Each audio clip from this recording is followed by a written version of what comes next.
association with Southern Voice on Post-MDG International Development Goals and Friedrich-Ebert-Stiftung of Bangladesh office.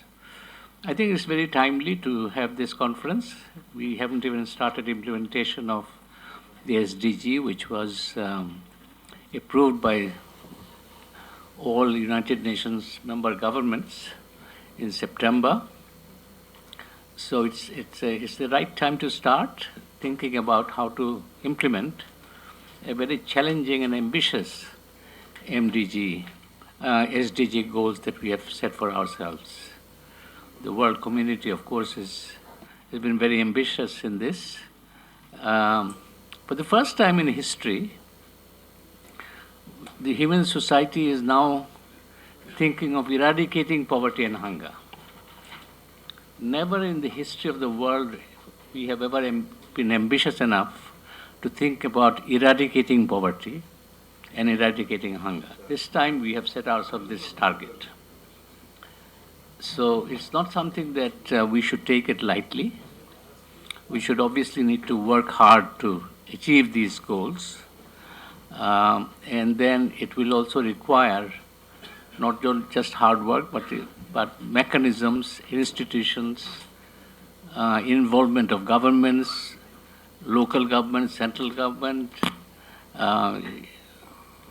private sector, civil society, everybody in this whole process of implementation of the SDGs. I just read the last line in which our governments have signed on this. It says that we reaffirm our unwavering commitment to achieving this agenda and utilizing it to the full to transform our world for the better by 2030.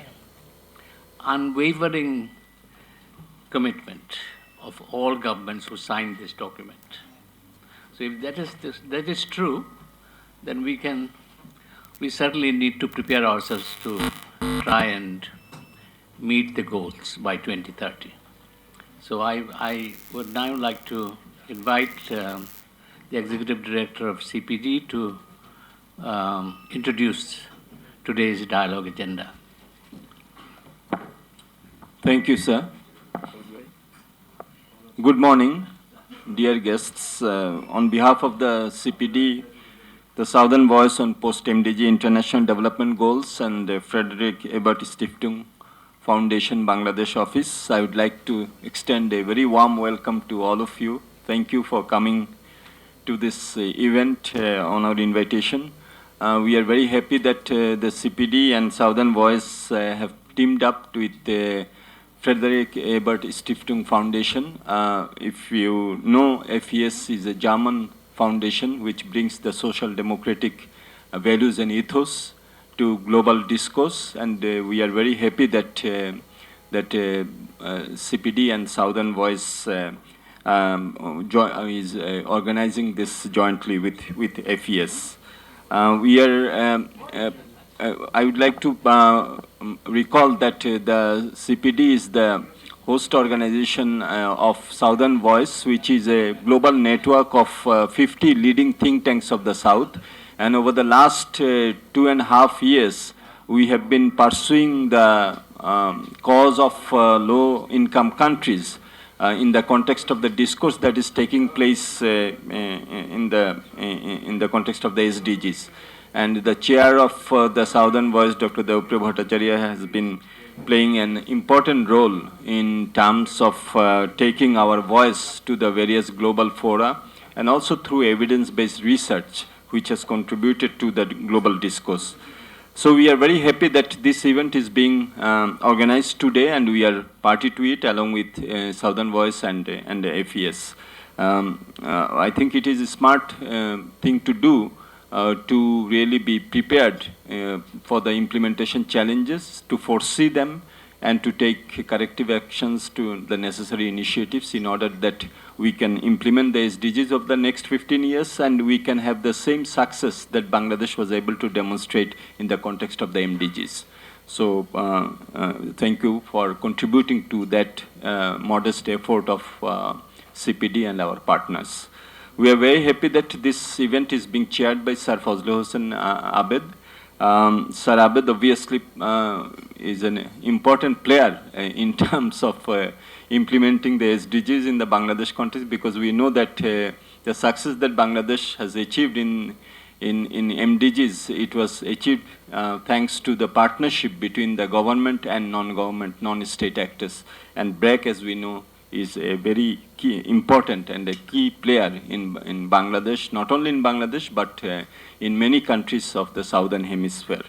So thank you, sir. And also, Sir Abed is one of our founding members of the Board of Trustees, and we have also Mr. Saidul Zaman, Honorable Member of Board of Trustees with us here. We are very happy that we have with us as a chief guest one of the key players who has the responsibility of implementing the SDGs over the next years, and already that work has started in view of the 7th five-year plan, which has just been endorsed by the cabinet. So, Mr. H.M. Mustafa Kamal, Member of Parliament, Honorable Minister for Planning, Government of Bangladesh, is here with us. Thank you, sir, for your continuing support to CPD and your interest in this very important theme. We also have with us Mr. Md Shahidul Haque, Honorable Secretary, Ministry of Foreign Affairs, Government of Bangladesh, as our special guest. As you know, many of these negotiations are being carried out by the Ministry of Foreign Affairs, and the Honorable Secretary has been an important player in those discussions, and the SDGs which were adopted just a few weeks back, he played an important role in the negotiations that led up to the adoption by the summit, UN summit. We are also very happy to have another important player, Mr. Robert D. Watkins, UN Resident Representative in Bangladesh, who is our guest of honor today. Obviously, UNDP will be playing also a very important role in Bangladesh in implementing the SDGs over the next years. Many of their activities are connected to the 17 goals and 169 targets which have been identified. So we are very happy to have him here. We have two very distinguished discussants with us. So both of them are involved with both the discourse that is taking place and the implementation part of it.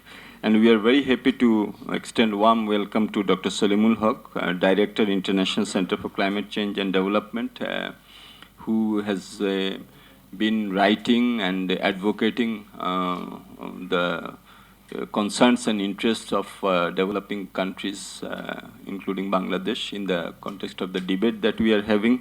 And also we have Dr. Muhammad Khairul Islam, Country Representative of WaterAid Bangladesh, and we know that water, sanitation, health will be a key aspect of SDGs.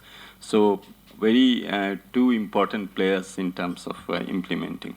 The keynote presentation obviously will be given by Dr. Debapriya Bhattacharya, Distinguished Fellow CPD, but today I think it is also pertinent to mention that Debapriya is chair of the Southern Voice Initiative, and over the last 3 years, as I was mentioning, this initiative has been playing a very important role. We always criticize that the MDGs were discussed by northern governments and northern NGOs working on southern issues. But in the context of the SDGs, we wanted to make a difference. The difference being that the southern think tanks will be actively engaged in the discourse that will lead up to the SDGs. And Southern Voice, with the strength of the partnership of 50 leading think tanks of the Southern Hemisphere, have been taking an active role, and many of you have attended a number of events which were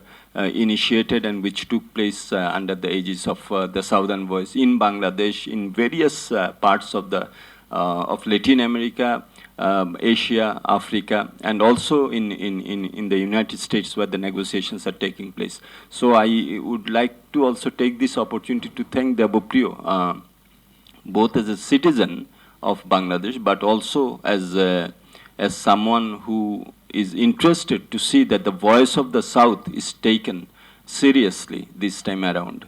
And it is very good that that he will be speaking on the implementation challenges today. As I said, it will be a smart thing to start thinking ahead, and that's what Debapriya will be going to do this morning. So once again, very warm welcome. Thank you for coming, and we will be looking forward to this distinguished audience to contribute to our discussion. We have many distinguished people, as usual, in this dialogue. Particularly would like to mention the presence of Mr. Fazle Hasan Abed, Honorable Member of Parliament, who has also been very much closely involved in the context of the sustainable development, climate change challenges of developing countries. So thank you, Sabar Bhai, for being present this morning. And we also have Dr. Md Shahidul Haque and many others, too many to mention. So thank you, every one of you, collectively and individually, for being present today, this morning, and we look forward to your contribution. So with those few words, I would like to hand over the proceedings to Sir Abed. Thank you. Thank you, Mustafiz. I would like to call upon Debapriya to present his keynote paper, Implementing 2030 Agenda for Sustainable Development, what Bangladesh should be aware of. This is a good start, to be firstly aware of what are the challenges, and then we have to deal with it. Debapriya. Thank you, Abed Bhai. Excellencies, honorable guests, esteemed participants, it's an unique opportunity for me to have the discussion today on a Friday morning in Dhaka. And with your presence, I think... Saturday morning. Saturday. You see, that speaks about how slow I am in implementing things. I wish it was Friday, one day more in life.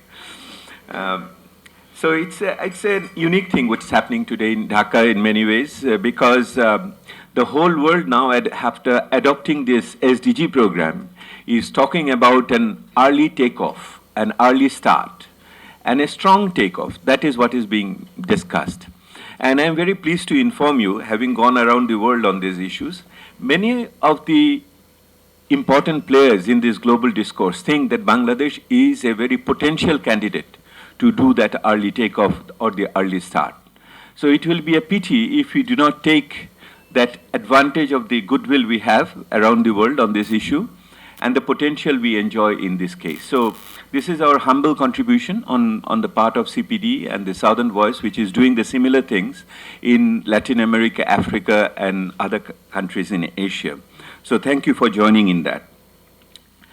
I look at the crowd here and I see that they are a very much an initiated crowd. So I don't want to go into the basics and would move on to the second tier issues, from the first tier issues to the second tier issues, which essentially means that there was this broadly 3 phases or 4 phases of this SDG discourse.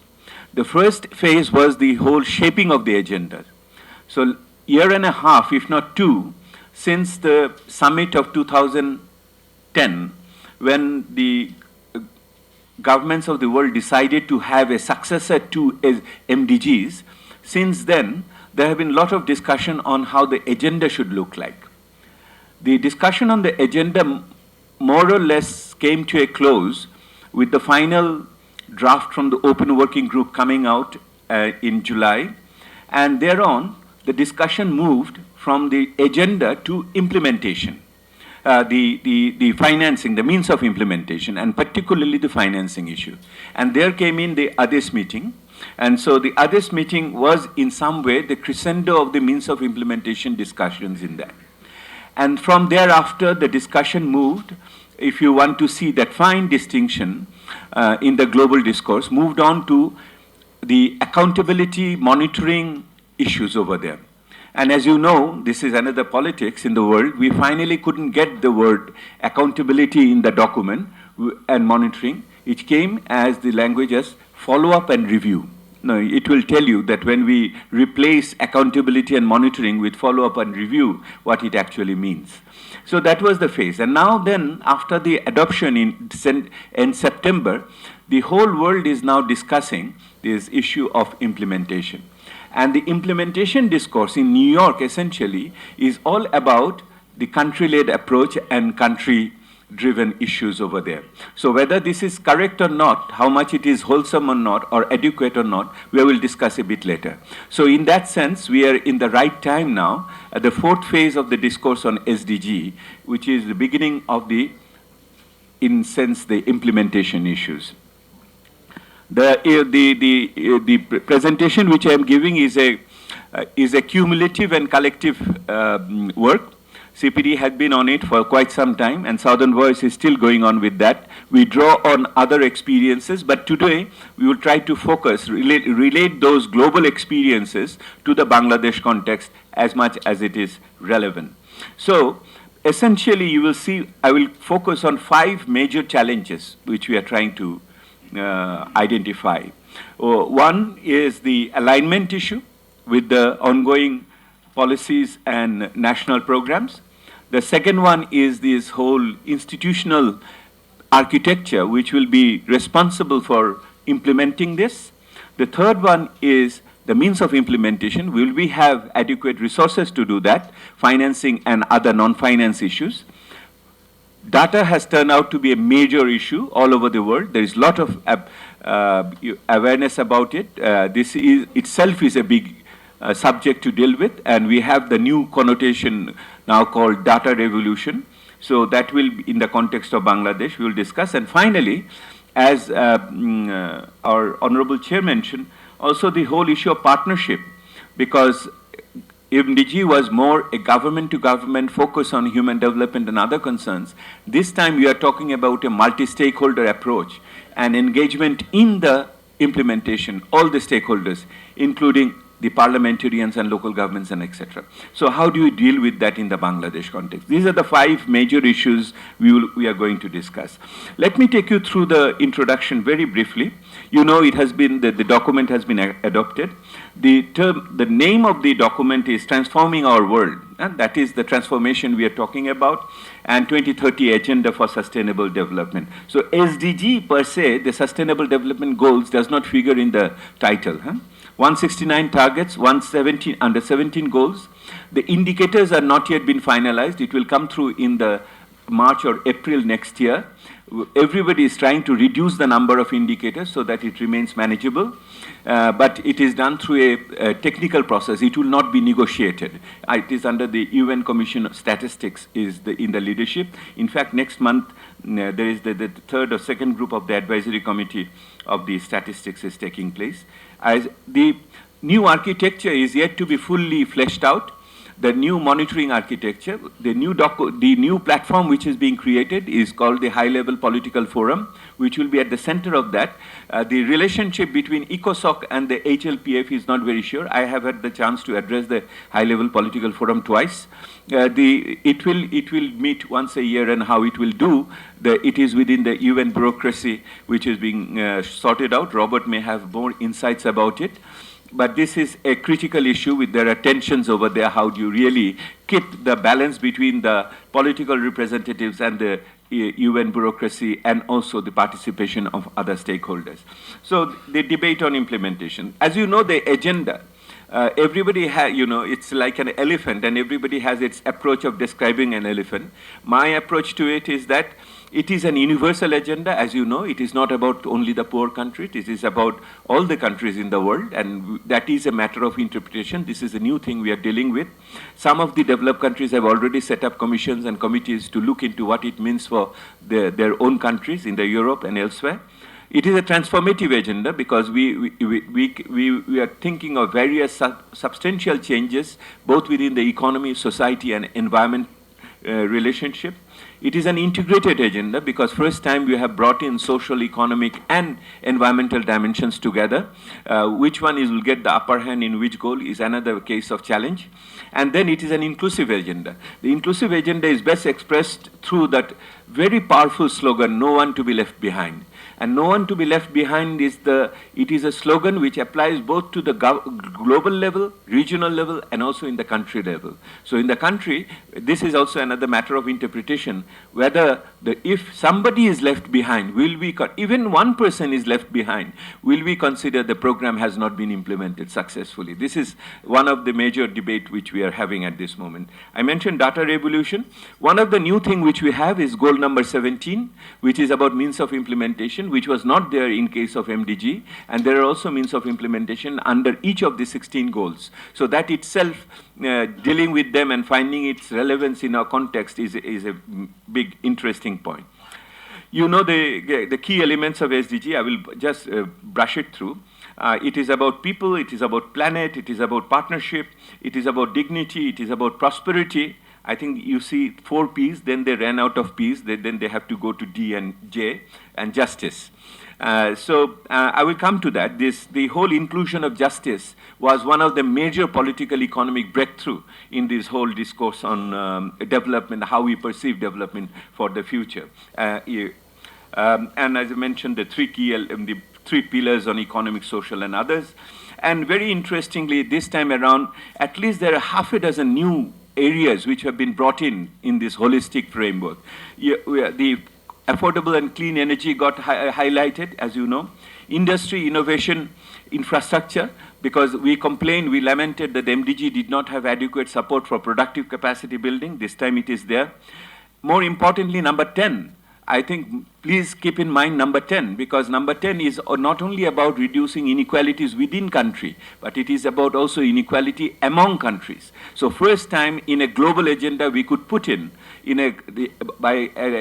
by all countries in the world, that reduction of inequality among countries is a major global target at this moment. You saw the sustainable cities, urbanization was a major challenge highlighted by the middle income countries. Bangladesh is very much witness to that. So the sustainable cities and communities. So it is not only cities, but also communities are also important over here. I don't have to explain this further. Responsible consumption and production. This is something on which the North will be held responsible, very keen. One will have to really look at the indicators properly in this case. Climate action, Bangladesh is a major proponent of that. And 16, my most favorite goal. I was telling to Robert that this is my favorite goal. The peace, justice, and strong institutions. Because this time, we could put in the issue of justice, the issue of the dealing with conflict, or any types of discrimination within the country, the issue of rule of law, and partnership and governance and transparency and accountability, all these things have come into under 16. How each of the countries are going to interpret number 16 and how they are going to report on number 16 will be a crucial issue in the coming years, as I understand. I leave the political part because Sir Abed has also already mentioned how the countries have given. You see, I just reflecting on my experience, how I have seen the draft move from one to another. You see, here it is said, member states are also encouraged to conduct regular inclusive reviews of progress, which are country-led and country-driven. In the initial draft, the word was country-owned. So country-owned were changed into country-led. I leave it to you whether it has strengthened or it has weakened or it has what is the political implication of this particular one. But the country-led essentially will mean the government in one of the driving seats. That is possibly is the implication. But putting in the inclusive review, it has been mentioned, it implied that the other partners and other stakeholders have to be there in that way. Now let me come to the aligning issue. So what do you do with the SDGs in the country context? There are at least half a dozen words moving around in the world describing how you adapt, that is one of those words, verbs, SDGs into country context. Do you adapt them? Do you integrate them? Do you mainstream them? Do you align them? Do you domesticate them? Do you indigenize them? Do you prioritize them? What exactly you are going to do? I think this choice of word is very critical because, you know, words are not words. These are concepts and it has political economy undertones. So the choice here in this case, we have put in inverted comma aligning. But this is one issue which you like to see. This is a choice the government will have to make when they go on doing their issues over there. Our first challenge in aligning or prioritization is that this is a worry which has come globally. We are calling it no cherry picking. Cherry picking will mean that in those areas where we have done relatively well, are you going to prioritize those strengths in this case, or you're going to prioritize the weak areas as the unfinished agenda? This is the first choice. That which are the priorities, the guidelines for choice of the priorities which will be applied in this case. We are saying that what were the weaknesses, Mustafa has mentioned the success, and I do not spend my time on the success, and I assume that I have said those successes. Please consider that said. The media may not mention that I have said the successes. They may pick on what the weaknesses I have said, but please consider I have said those successes. But you look at the analysis of both coming from the independent sources and also from the government's MDG gap reports. Where are the weaknesses? Bangladesh's major two weaknesses had been, out of these 4 or 5 I have mentioned, one was the employment to population ratio. One of the problem is that we don't have data for that good one. And the other was forestation. Because the forestation, depending upon what type of forest coverage we use, 70 or 30, if we use 70, then we have reduced instead of increasing. So forestation and employment had been critical, but within that, you will see within the employment, the wage employment of the women was also one of the weak areas which we had. So our general point is that you have to focus on the unfinished agenda of the MDGs, not necessarily on the putting forward the strength area. For example, the poverty alleviation would be a strength area. Per capita poverty alleviation had been one of we reduced it to more than half within the last 15 years. So the second point is that some of the goals have to be cross-cutting and has to be there. Number 10, inequality issue. This time the inclusiveness, discrimination issue had been very much on the forefront. And also the goal number 16, on the governance and the institution part over there. And the last thing which we are saying in terms of choosing the targets is that there are many goals which are maybe already achieved in Bangladesh and is a low-hanging fruit.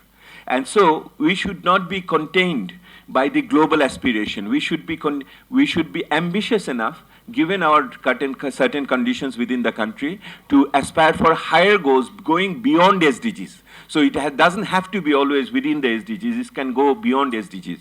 There is no problem with that. The good part of Bangladesh is that we are just starting the 7th 5-year plan and the SDG have come on stream. So it's a very confluence of two streams over here. We are more advantageous than many other countries where there are ongoing 5-year plan or perspective plan. So how do we add these two together is one of the issues. The 7th 5-year plan does say that they have taken note of the SDGs. Whether they have taken note of the final variant or not, or on this, I am not quite sure. But the indicators are yet to come, so there is something has to be done as we move. Our point is also that it is not the 7th plan which is the only one to be taken care of. We mentioned here at least 14 policies which the government have to be brought in line, or they have to be, interrelated with the SDGs. It starts from the social security strategy, national food policies, health, women's development policy. There is a national sustainable development policy, power issue, Delta plan, national plan for disaster. So there are plethora of plans and programs of the government. So it is not only the 5th plan which is important, but other policy documents which will be important for implementing this type of a national plan in our context. We also look at how much the 7th plan has overlapped with SDG. We put 4 categories here. Those which have overlapped, those which have partially overlapped, equivalent, sometimes the formulations are different, and finally which are somewhat are not relevant for Bangladesh at all. This is a pie chart. So fully overlapped, in this case, as you see, fully overlapped is 4%. There are partially overlapped, which is 8%. Equivalent or core is 7%. So there are other sectoral targets, not applicable is a quarter of them.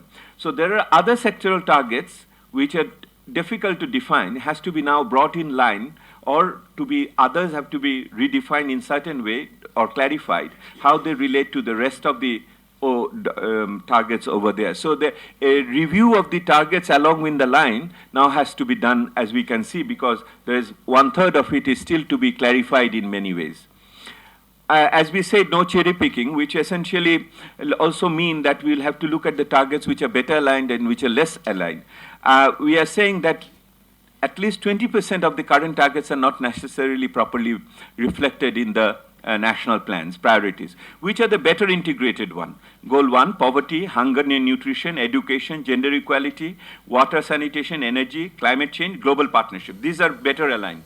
Those which are weakly aligned are health. You may find it a bit surprising. Inclusive growth and employment. We think this is the critical one, the employment issue and structural transformation, infrastructure, inequality, cities, urbanization, sustainable consumption and production, sustainable use of ocean, seas, and marine resources. You may remember in the MDGs we had a couple of goals regarding fisheries and others, but the ocean has come out in a very strong way, acidity of ocean and use of marine resources. And Bangladesh, expanding its maritime boundaries now, will have more interest in this particular area, how we go in that. Ecosystem governance is one of the major areas which needs to be much more clarified and aligned with that.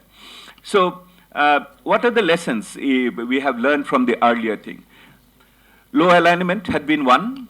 Number 2, the silo approach. I think this is critical one because MDGs were implemented by health, education and others very separately without any interaction between the two. They could still go away. Now that this is an integrated issue, so in every goal when we implement, we will have to take into account that the economic implication, the social implication and the environmental one. So it cannot be standalone like that. So the silo approach has to go. Data quality, data availability, low engagement of stakeholders, the non-government participation, private sector in particular, because private sector is going to generate the most important investment, employment and wages. So private sector has to play a key role over here. So this has to be ensured, and we go on mentioning all these things. Number 2, who should lead this process? You see, when it was MDG, a planning commission, GED, gave the intellectual leadership in it, but the health, education and social welfare could, or climate could, or disaster management could operate independently. But in this case, it will be, everybody is a leader because infrastructure is no less important than, energy or hunger or nutrition. Our women's issue is no less important than other health and education issues. So if that be the case, who really can really manage it? In our humble opinion and looking at the global situation and also have noted the government position in this regard, we think it is the Prime Minister's office which should be a key role in this case. Because in fact it is a mini cabinet type of thing. In most countries interministerial meetings have been set up, but the planning and others and finance have played a key role in terms of providing the secretarial backup and the resources assessment and other things over there, and particularly data for monitoring. So that is one issue. The second issue is that the relationship between the government and the local government, whatever exists in Bangladesh, and then the non-government sector, as I said, over there. So will it go to beyond the capital to district and Upazila? Will we take it over there or not? That is a very critical decision which we'll have to make. And if that be the case, then how do you really institutionalize it, given the architecture of implementation? Geo-NGO partnership, Bangladesh does have that, but whether you'll have to need to institutionalize it further with a proper resources and other things over there. Let me come to the financing and resources issue. This is the most critical part. The financing and critical issues. Let me fall back on the experience. So there had been some assessment about how much money will be necessary. So independent committee on experts on sustainable development came out with a figure, 500,000 crores to 700,000 crores up to the year 2030 will be necessary.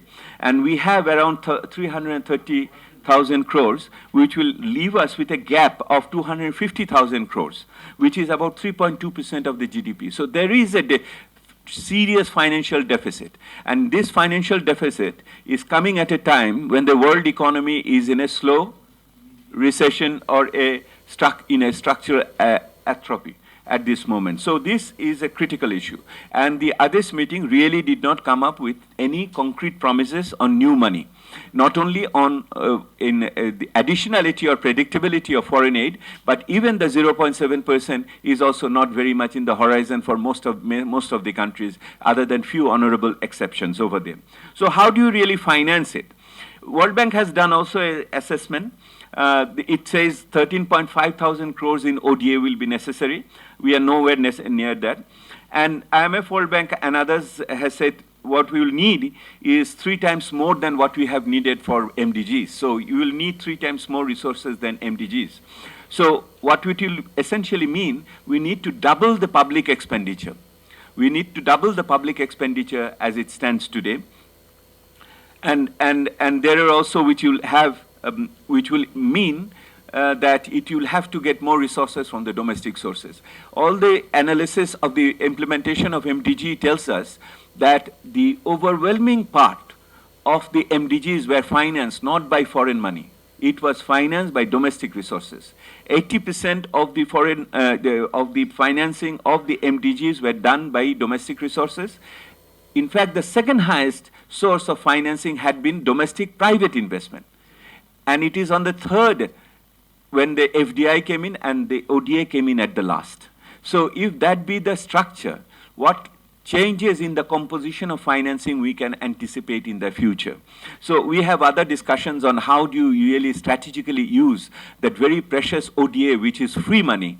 We don't have to pay for it, and so in terms of, because it's concessional finance. So how do you use them? That is another discussion we can do another day, how Bangladesh can benefit from that, particularly in the pipeline and et cetera, et cetera. So doubling the concessional aid will be also an important part. So in this case, and people are talking about innovative financing, 500 billions, which we are talking about coming from, transaction fees and carbon taxes and other things and new IMF SDRs and over there. So what it will mean for Bangladesh? We do not have as yet concrete estimates of how much Bangladesh will need additionally, because the indicators have not been finalized, and once it is done, and as we move now with the targets, we will be doing that as well as the government will be doing it, what it will mean in terms of by specific goals and in terms of attaining specific targets. But again, the issue is it will not be easy because there are synergies and there are trade-offs. The last time when we did the financing exercise of MDGs, we never took into account the synergies and the trade-offs, because again, it was done in a silo method, as I have mentioned. Now look at Bangladesh. The tax GDP ratio is 12.1%. You have heard doubling of the domestic resource will be necessary. So if we take at least half of it will come from the domestic resources, then this 12.1% has to go up by the end of the time, within the next 5 to 10 years, to at least to 18%. Bangladesh tax GDP ratio is even lower than Nepal's. So we will have to take it to higher level at 18%. Interestingly, whatever Bangladesh secures as domestic resource, more than 1% goes out as illicit financial flow. Plugging the illicit financial flow will be a major challenge for us in that way. Foreign aid, Bangladesh has gone down from 8-9% over the decade and a half to less than 2%. We quite often take pride in that we are no more a dependent country. But on the other hand, I find it a bit economically paradoxical that we have concessional finance in the pipeline for more than 15 or 20, God knows how many $1 billion of virtual money, and we are not using them. It is in fact inefficient in many ways for us not to use concessional finance coming from foreign sources and having it unutilized. So Bangladesh has to really go up in utilizing the foreign aid, and 1.6% must go up beyond 2%, 2.5%, and there is nothing wrong in that we shouldn't feel our nationalist feeling has been hurt because of that. This is the real financing challenge, and this is our own right, because my government is going to go to the global platform and demand 0.7% flow, and on the other hand, in the country we will not use it. That is really a bit anachronistic or a bit conflictual to my mind. Public investment has been pretty good in Bangladesh. We have increased it in the recent past, 7% or something like that. It has to stay, although the public expenditure is expected to go up if we want to meet all the targets and others.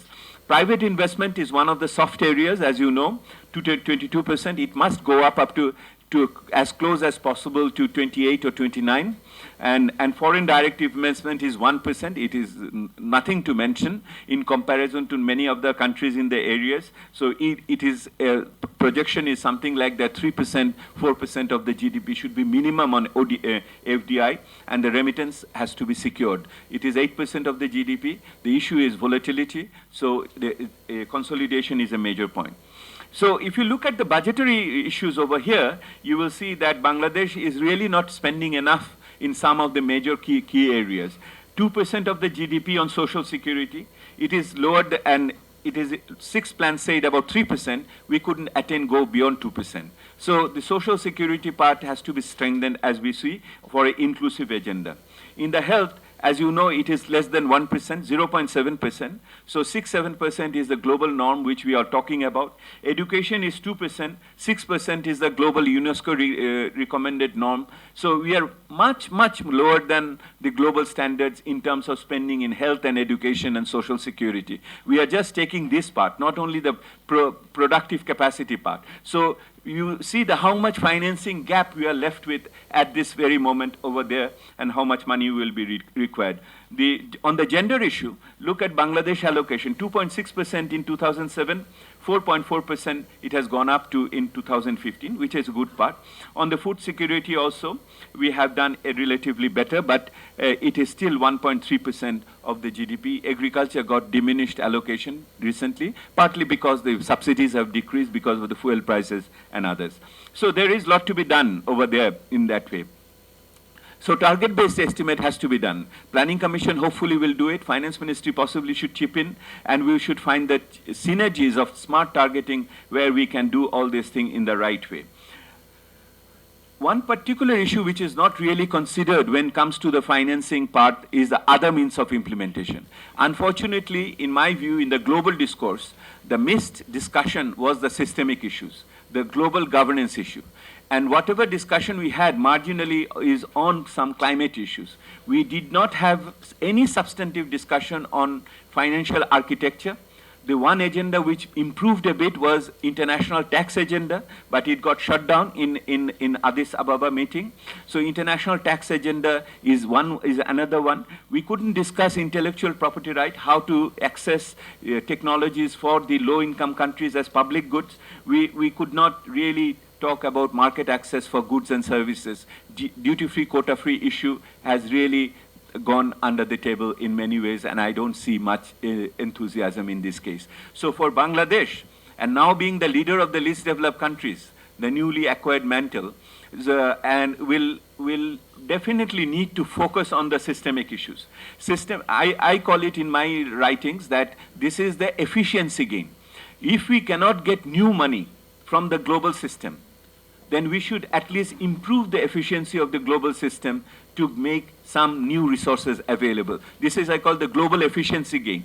So that is what I think is a major key issue which the government should really focus on, not only for itself, but for the rest of the world.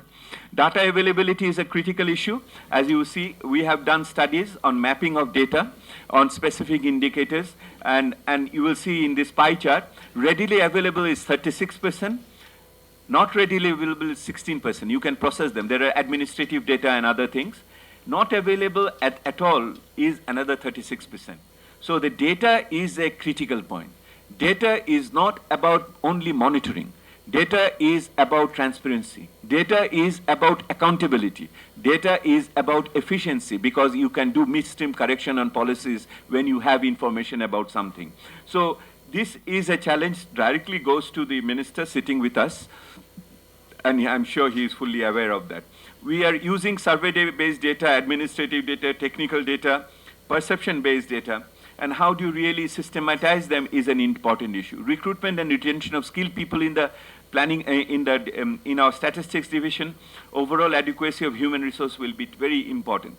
We put here one of the global studies we have done in 7 countries, comparing the data capacity vis-a-vis the rest of the world in 7 countries. Look at Bangladesh on technical capacity in this bar chart.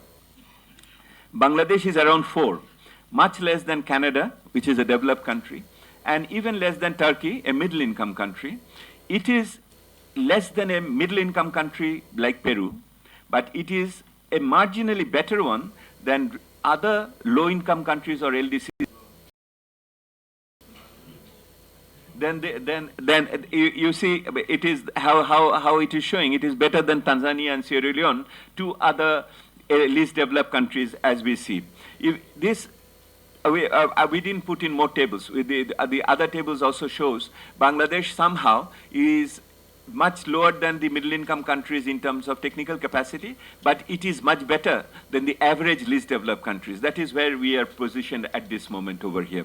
I don't bore you with more information over here. The key challenges: accessibility to timely quality data. Fixing a reference year will be a challenge because the reference year, the benchmark will be a key issue. For MDGs, we went back to 1990 for the benchmark for implementation of 2000. Why? But most of the Africa did not have the household expenditure survey after that. So this time where we fix the benchmark, whether the countries are going to fix the benchmark or not, or globally it will be fixed, at least for the global things, that will be an important issue. The most optimists are saying 2015, which is untenable. 2010 is a relatively better one, but our studies shows that 2005 is possibly the most solid area where most of the data are available for most of the countries in a global setup as we go. And government will have to use non-official data. We'll have to develop an approach how to use data produced by the research institution, think tanks, private sector, and others, and perceptions data over there and their validation over there. And our point is, you'll have to create a data finance, 3 things over here: a data adequacy mapping. We have done some, but government may do further. Develop a stock taking of non-official data and validation, and strengthening the Bureau of Statistics. BBS should be the key nodal institution here.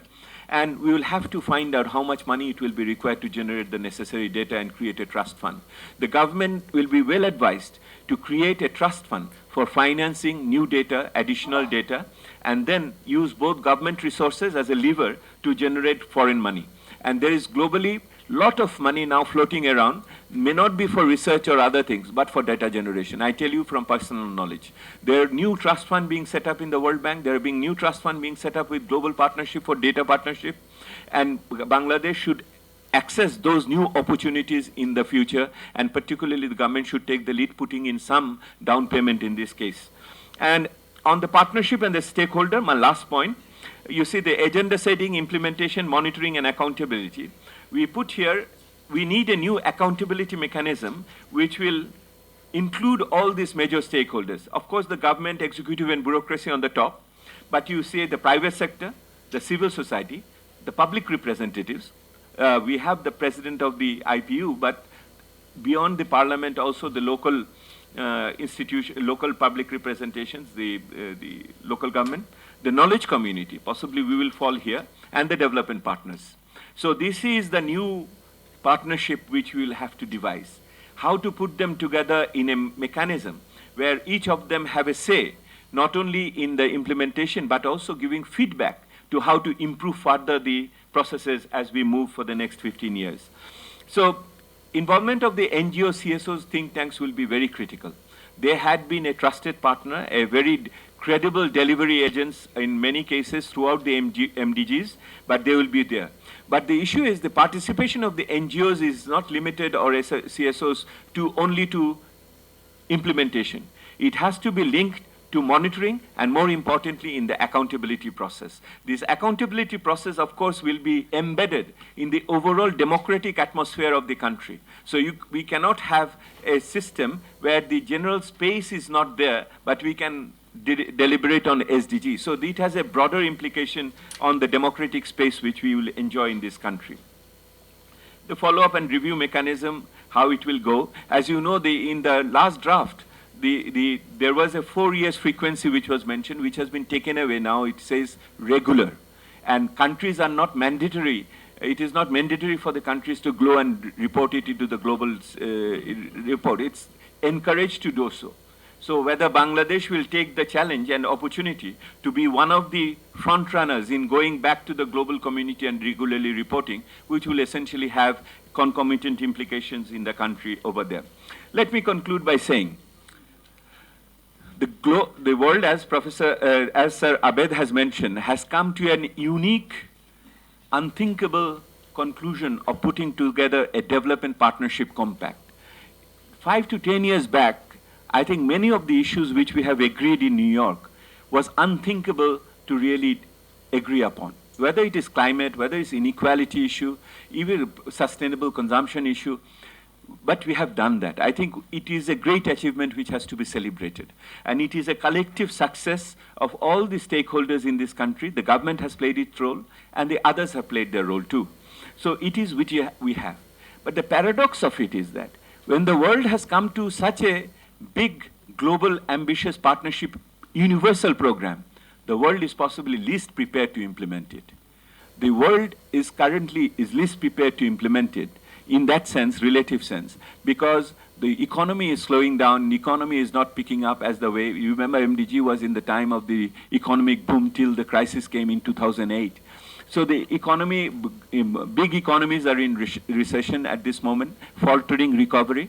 More importantly, even the emerging South, India and China and others are also slowing down partly. So economy is not necessarily in the best of shape as is there. There are lots of conflict across the world, which was not there in the 2000 at that time. The number of casualties we are dealing with. The refugee problem which we are now confronting was not there in that way. The climate issues and others, pandemics which are coming, Ebola and others were not known at that time. So you look at the world as if there we have an ambitious program, but the partnership to implement that is not essentially there.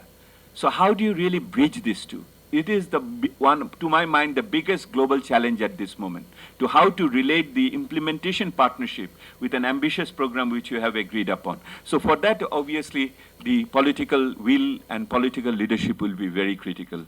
And I hope Bangladesh will play its role in due course. And on our part, we also think that we will support the government and the all other endeavors which will be there for in this country. We are floating a citizens partnership, citizen platform on SDGs for the next 15 years to follow up on. That will be forthcoming in the coming weeks, hopefully. Thank you very much, Chair, for giving me so much time. Thank you. Thank you. This is very comprehensive and very informative, and I think very helpful indeed. Before we go to the designated discussants, I understand Mr. Sabir Hussain Chaudhry has to leave for another appointment. So could I ask him to say his comments, and then we will go to the designated discussants. Thank you very much, Sabir, and a very good morning to everyone. I'm very pleased to see that the Honorable Minister for Planning is here. And once he has finished his discussion, I'll speak.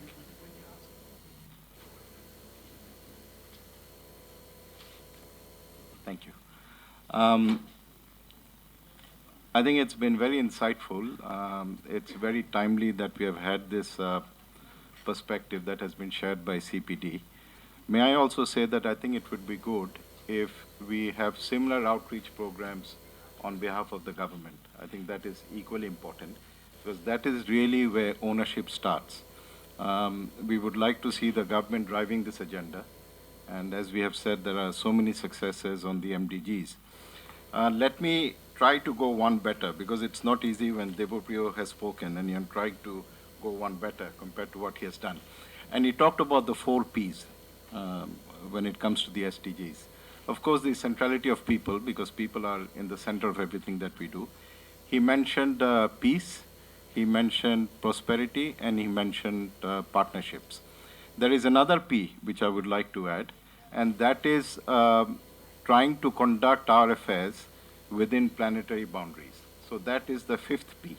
And I think that goes to the heart of the environment agenda. So you have people, You have people in the center. The next circle is going to be prosperity. Then you have peace, without which you can't have prosperity. Then, of course, the issue of living within planetary boundaries. And then the fifth one is going to be partnership. So I will try and take this initiative as being a quest in trying to identify who the partners are going to be, because that is very, very important.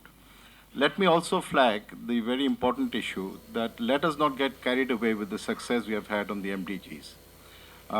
We know that the SDGs are a completely different proposition. It is far more aspirational, far more challenging, and it is really going to test all of us to our limits. So just because we have had success in MDGs doesn't mean that we are assured of success when it comes to the SDGs, because it's a completely different proposition.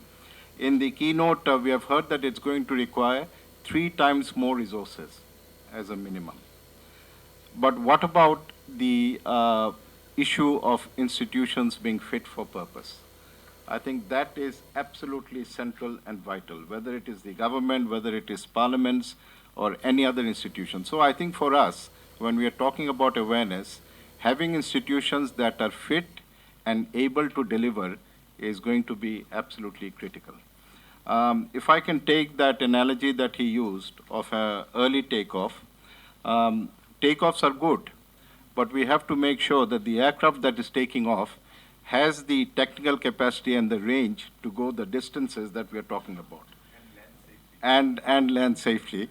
It must also have the fuel to carry us to that distance. And I think what I would like to compliment the presentation by saying the SDGs tell us where we wish to be as a global community in 15 years' time. So the goal setting is very clear. We have the 17 goals, we have the 169 targets, yet to be defined number of indicators, but it does not give us the pathway to reach that goal.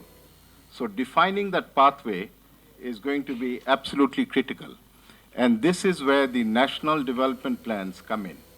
So each country, the first thing that we have to do is to have a national development plan that is going to create that pathway, that is going to create that vision, and that is going to be absolutely clear in how we proceed. And when we look at it from that point of view, of course, the whole issue of budgetary allocation and financing fits in with that, because that is going to be part of defining the pathway. So goals are there, but what about the pathway for Bangladesh, which is absolutely critical. Even when we look at the MDGs, there was a very interesting report from the Asia Foundation that was shared with parliamentarians. That was about 3 years ago. While we may have achieved success in overall terms, even within Bangladesh, there are disparities. So how do you take care of that? Let us not just assume that the MDGs have been an unqualified success. Yes, in national terms, maybe, but when we look at individual pockets, regions within Bangladesh, the disparities are still there. So that becomes a huge challenge. Let us also be aware that this year has been one of the biggest years for international processes. We cannot afford to look at the SDGs in isolation. That's my other flag that I would like to raise. We have to see it in context of the Sendai framework for risk reduction, and it has to be seen in context of COP21, the discussions for which will take place in December. Now, the reason why I flag this is I think it's absolutely vital as to how these 3 UN processes come together. How do they mutually reinforce each other? How do they interlock? How do they create synergies? So any national development pathway that we try to create must take into account the fact that we have to take an integrated approach as far as the 3 UN processes are concerned. So we are looking at coherence, we are looking at convergence. So how does Bangladesh as a country achieve this? We know that every year, and it was interesting, when in the keynote, Debapriya was talking about how do we mobilize funding, how do we bridge the funding gap. If we look at disasters, for instance, on an average, they are costing us about 2 to 2.5% of our GDP every year. We are talking about, based on the 7th five-year plan, and the Hon'ble Minister, I'm sure, will talk more about it, we are looking at a growth of 8% by the year 2020. 8% GDP growth. which is going to require an investment of $400 billion. 90% of that will come from domestic resources, and 90% of that is going to be from the private sector. So this huge investment in infrastructure that Bangladesh plans to undertake has to be risk resilient. Because if you don't do that, then the very basis of sustainability is going to be questioned. And we know that if we draw two circles, it's a risk and the other is climate change, there is an overlap of 80%. 80% of the natural hazards today are driven by climate. So unless we address these two issues in a holistic manner, we are going to fall short when it comes to achieving our sustainable development goals. So that, I think, is also something which is very, very important. Now, Goal 16 is, of course, something that the Interparliamentary Union has been fighting for. I myself have taken part in various events. And initially, we started it off as a governance goal, as a democratic governance goal. But due to compromises which are inherent in international negotiations, we had to do away with the D word. So democratic went out of the window, but we are still left with governance. And I think it's interesting when you look at the 17 goals that we have for the SDGs, there are some goals which are focused on specific areas. So you've got health, you've got energy, you've got education, you've got poverty. And then you have a goal such as Goal 16, which cross-cuts all of the other goals. So Goal 16 is a goal in itself, and it is also a goal that helps us to realize other goals. It's an accelerator when it comes to achieving other goals. So I think this is really where the focus has to come in, because it's going to help us achieve those goals. If we look at the 2000 Millennium Declaration,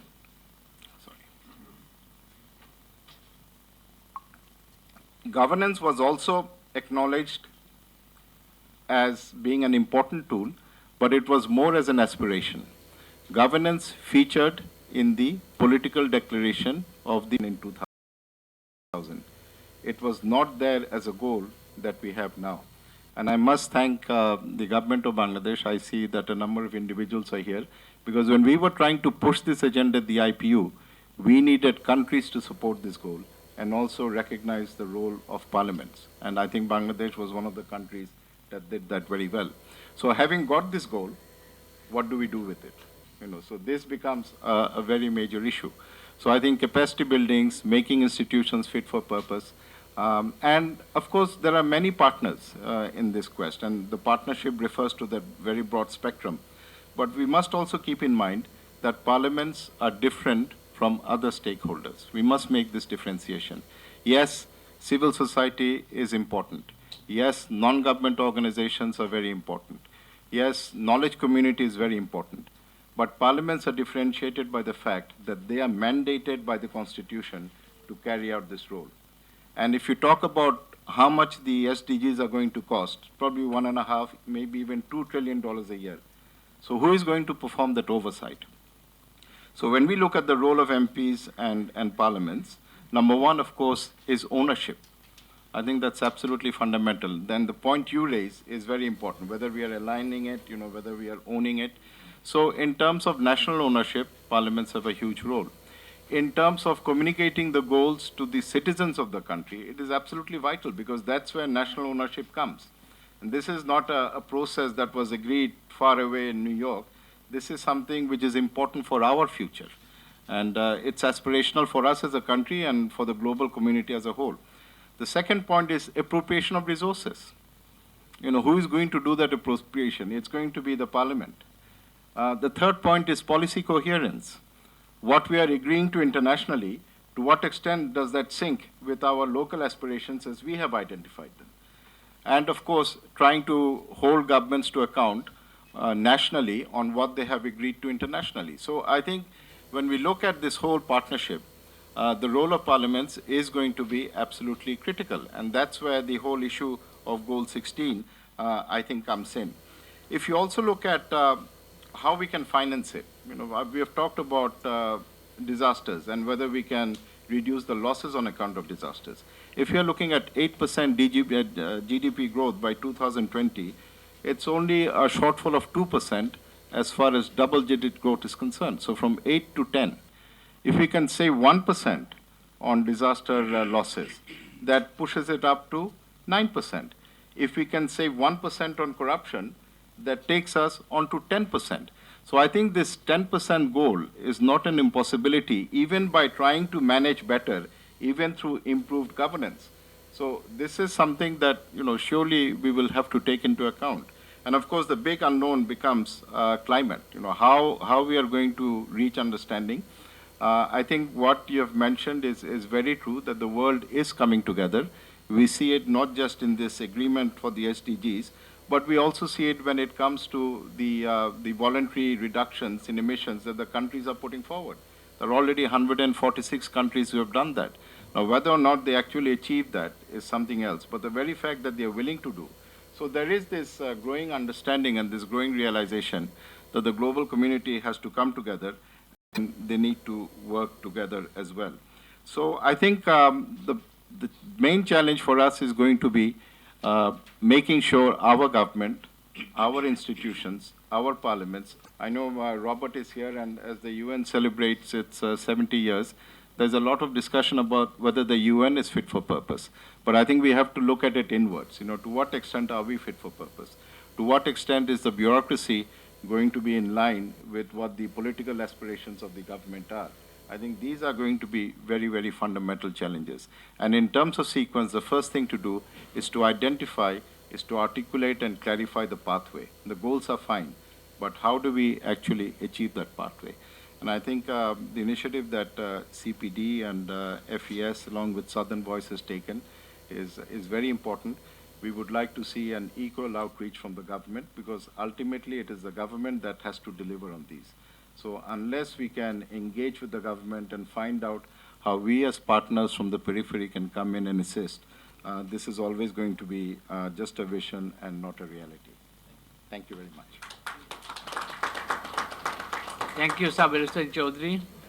I think we can now go back to our designated discussant. The first designated discussant is Salimul Haque, Director, International Center for Climate Change and Development. Salimul Haque. Thank you very much, Sir Abed, and thank you to Debapriya for his keynote address and Sabir Hussain Chaudhary for his remarks.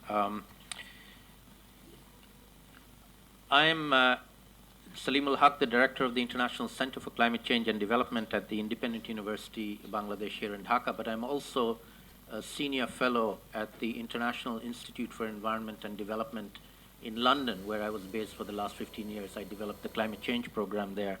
I'm now a Senior Fellow and seconded here to Dhaka to set up the new center here. And I mention both affiliations because they're relevant in this context. Wearing my IID hat, I had the privilege for many years of working with the least developed countries in the UN negotiations on climate change, and in the last few years also supporting the least developed countries in the SDG negotiations. So I had the privilege of sharing the platform with Debapriya and Mustafa on a number of occasions in New York during the negotiations towards the SDGs. And so I'm with the Southern Voices as well. So I'm very happy to be here on this occasion to take this forward in Bangladesh. I'll make three broad remarks and then a couple of specific suggestions for the consideration of both the government as well as CPD and indeed for BRAC as well. The first broad remark is to pick up on something that's already been alluded to by Debapriya, which is a major difference between the MDGs and the SDGs, namely the fact that the MDGs focused on poverty in developing countries. And the role of the developed world was to give money to do that. But they didn't have to do anything at home. They just gave money. SDGs are very different. The developed countries have to also take action. And this is not a trivial thing. As Sabir just said, it is about planetary boundaries. And their actions now is to cut down their consumption and particularly the pollution that they cause associated with that consumption. And that's most highlighted in the fact of the emissions of greenhouse gases that are associated with the use of fossil fuels for energy sources in the developed world, and increasingly also in the large developing countries as well. But this is now a global goal where everybody has to take a part. Rich countries have their role, poor countries have their role.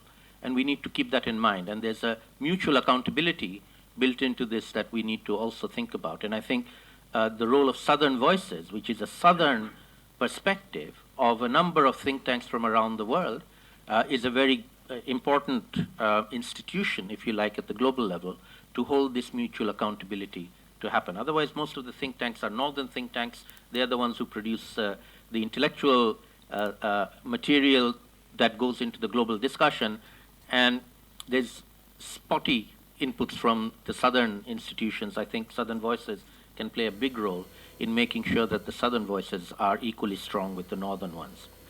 The second broad point I'll make, it again picking up on what has already been alluded to by Debapriya and expanded by Sabir Hossain Chaudhary, which is the importance of climate change. This didn't happen when we had the MDGs. And the MDGs took account of environment sort of peripherally, but climate change as a global threat and a global risk was not on the agenda at that time. It is now. And you can't do poverty alleviation, you can't do sustainable development without taking climate change into account. And there are two aspects of climate change. One is the emissions of greenhouse gases that cause the problem, and then the other one, which is more relevant for a country like Bangladesh, are the impacts of climate change that are going to affect everybody, rich and poor. They happen to be affecting the poor more, but they're going to affect everybody, and we're going to have to learn to deal with that in terms of adapting to the impacts of climate change and incorporating that into our national plans. So increasingly as we go forward, it's not just SDG alignment, if you want to use that word, but it's also climate change alignment, and Sabir also mentioned disaster risk reduction, and the Sendai Agreement as another important global element that is relevant for us. So it's bringing these three global discourses into the national discourse and ensuring that they're incorporated into our national planning. And I'm very pleased to note that the Ministry of Planning has already tried to do this in the 7th five-year plan, and we can go forward on that basis to improving the alignment across these different sectors as we go forward into perhaps planning the 8th five-year plan or even the Delta plan, the long-term plan that is being envisaged at the moment. I'll mention a couple of things in the climate change context which I think are relevant. Firstly, as you know, we have an upcoming meeting in Paris in December, just a few weeks from now, where we hope that we will have a Paris Agreement. The good news is last week in Bonn, we agreed a negotiating text, which is only 34 pages in length. It started with 90 pages. It's been brought down to 34. And hopefully we'll bring it down even further in Paris, and we will have a Paris Agreement. I'm almost sure we will have a Paris Agreement. There's general momentum for that. And once we have that, we will have to implement that Paris Agreement. So we'll have an implementation of the climate change program plan in conjunction with the implementation of the 17 SDGs, of which one SDG goal number 13 is climate change as well. So the two are intimately interlinked, and we will at the national level have to think about how we do that integration. At the global level, again, Sabir alluded to this, and I'll pick it up because I think it's an important example that we might think of in the SDG context, which is something in the UNFCCC jargon we call INDCs, which stand for Intended Nationally Determined Contributions, which is a very long-winded, jargony word for what every country is going to do to mitigate, to bring their emissions down. And the good news is, as of today, we have 151 of these. In fact, Sabir mentioned 146. We've gone up to 151 of them. And all countries, all the major countries, including developing countries, big ones like China and India and Bangladesh as well, have put forward their plans for how they're going to reduce emissions. And this, I think, is a good model for us to think about in the SDG context of having regular updates from countries of how we ourselves are implementing and contributing towards the global goal. In the climate change context, you can actually aggregate.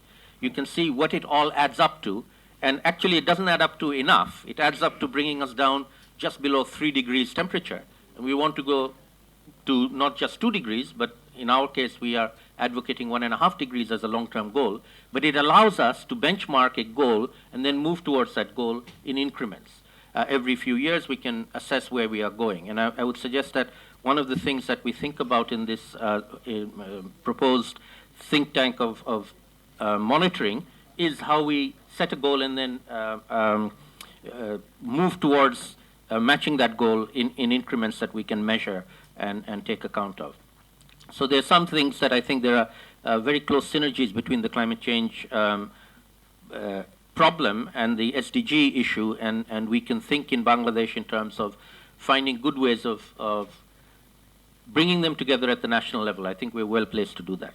And so I'll move to my third and final point, which is Bangladesh's role generally in this. We've heard about Bangladesh's relative success in many cases on the MDGs. We hope that that will transfer itself to the SDGs. But I would also urge and suggest both to the government and to our partners here that we think beyond just Bangladesh. I think Bangladesh can become a role model for other countries as well. And one form in which it can be a role model, and this is where institutions like my own and CPD come in, and BRAC as well, is we can share that knowledge with other countries. In our own small way, we are already running courses. I know BRAC University and BRAC also do these for people from other countries, particularly developing countries, particularly least developed countries, to come to Bangladesh and see what we're doing and learn from seeing. So it's sharing experiential knowledge as opposed to sharing theoretical knowledge. And I think we can do more of that systematically with the blessing of the government, with the support of the government, and us as think tanks and universities and capacity building and knowledge exchange institutions, both nationally as well as internationally. So let me end by making two, if you like, offers or recommendations. Firstly, I would recommend everybody, if you haven't seen today's Dhaka Tribune newspaper, there's a very nice long article from one of the climate change gurus in the world, Professor Ian Burton of the University of Toronto. He's now emeritus professor. He's one of the leaders in the field of adaptation. And he's written a very thoughtful, very long article on adaptation in the context of Bangladesh.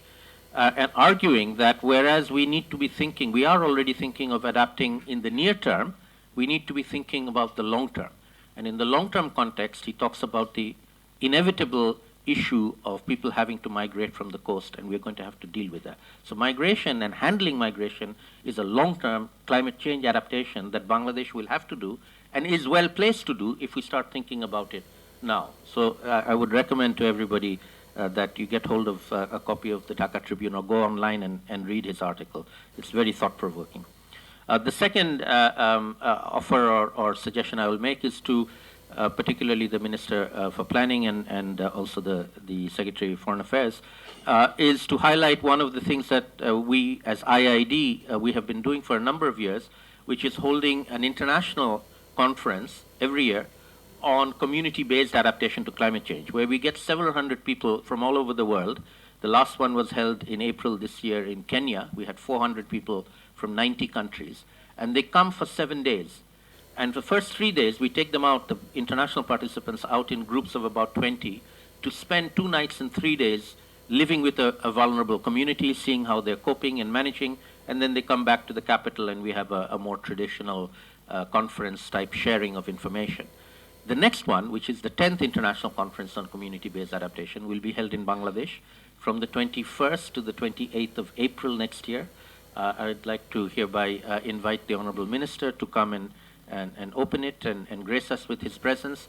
Also the government of Bangladesh to be represented there. We expect in the order of 300 plus international participants to come. Again, we will have a 7-day event where the first 3 days they will all go and visit and stay with vulnerable communities. The theme for this year's conference, next year's conference, is going to be on building urban resilience. So we are focusing on urban in this particular year. Normally we would be mostly looking at rural. So again, offering to share and support any efforts that CPD are doing. Let me just end by one other comment about the Paris meeting. At the Conference of Parties in the UNFCCC process, again, as IID, we have for many, many years been running a 2-day side event during the Conference of Parties. The Conference of Parties runs for 2 weeks from one Monday to the next Friday.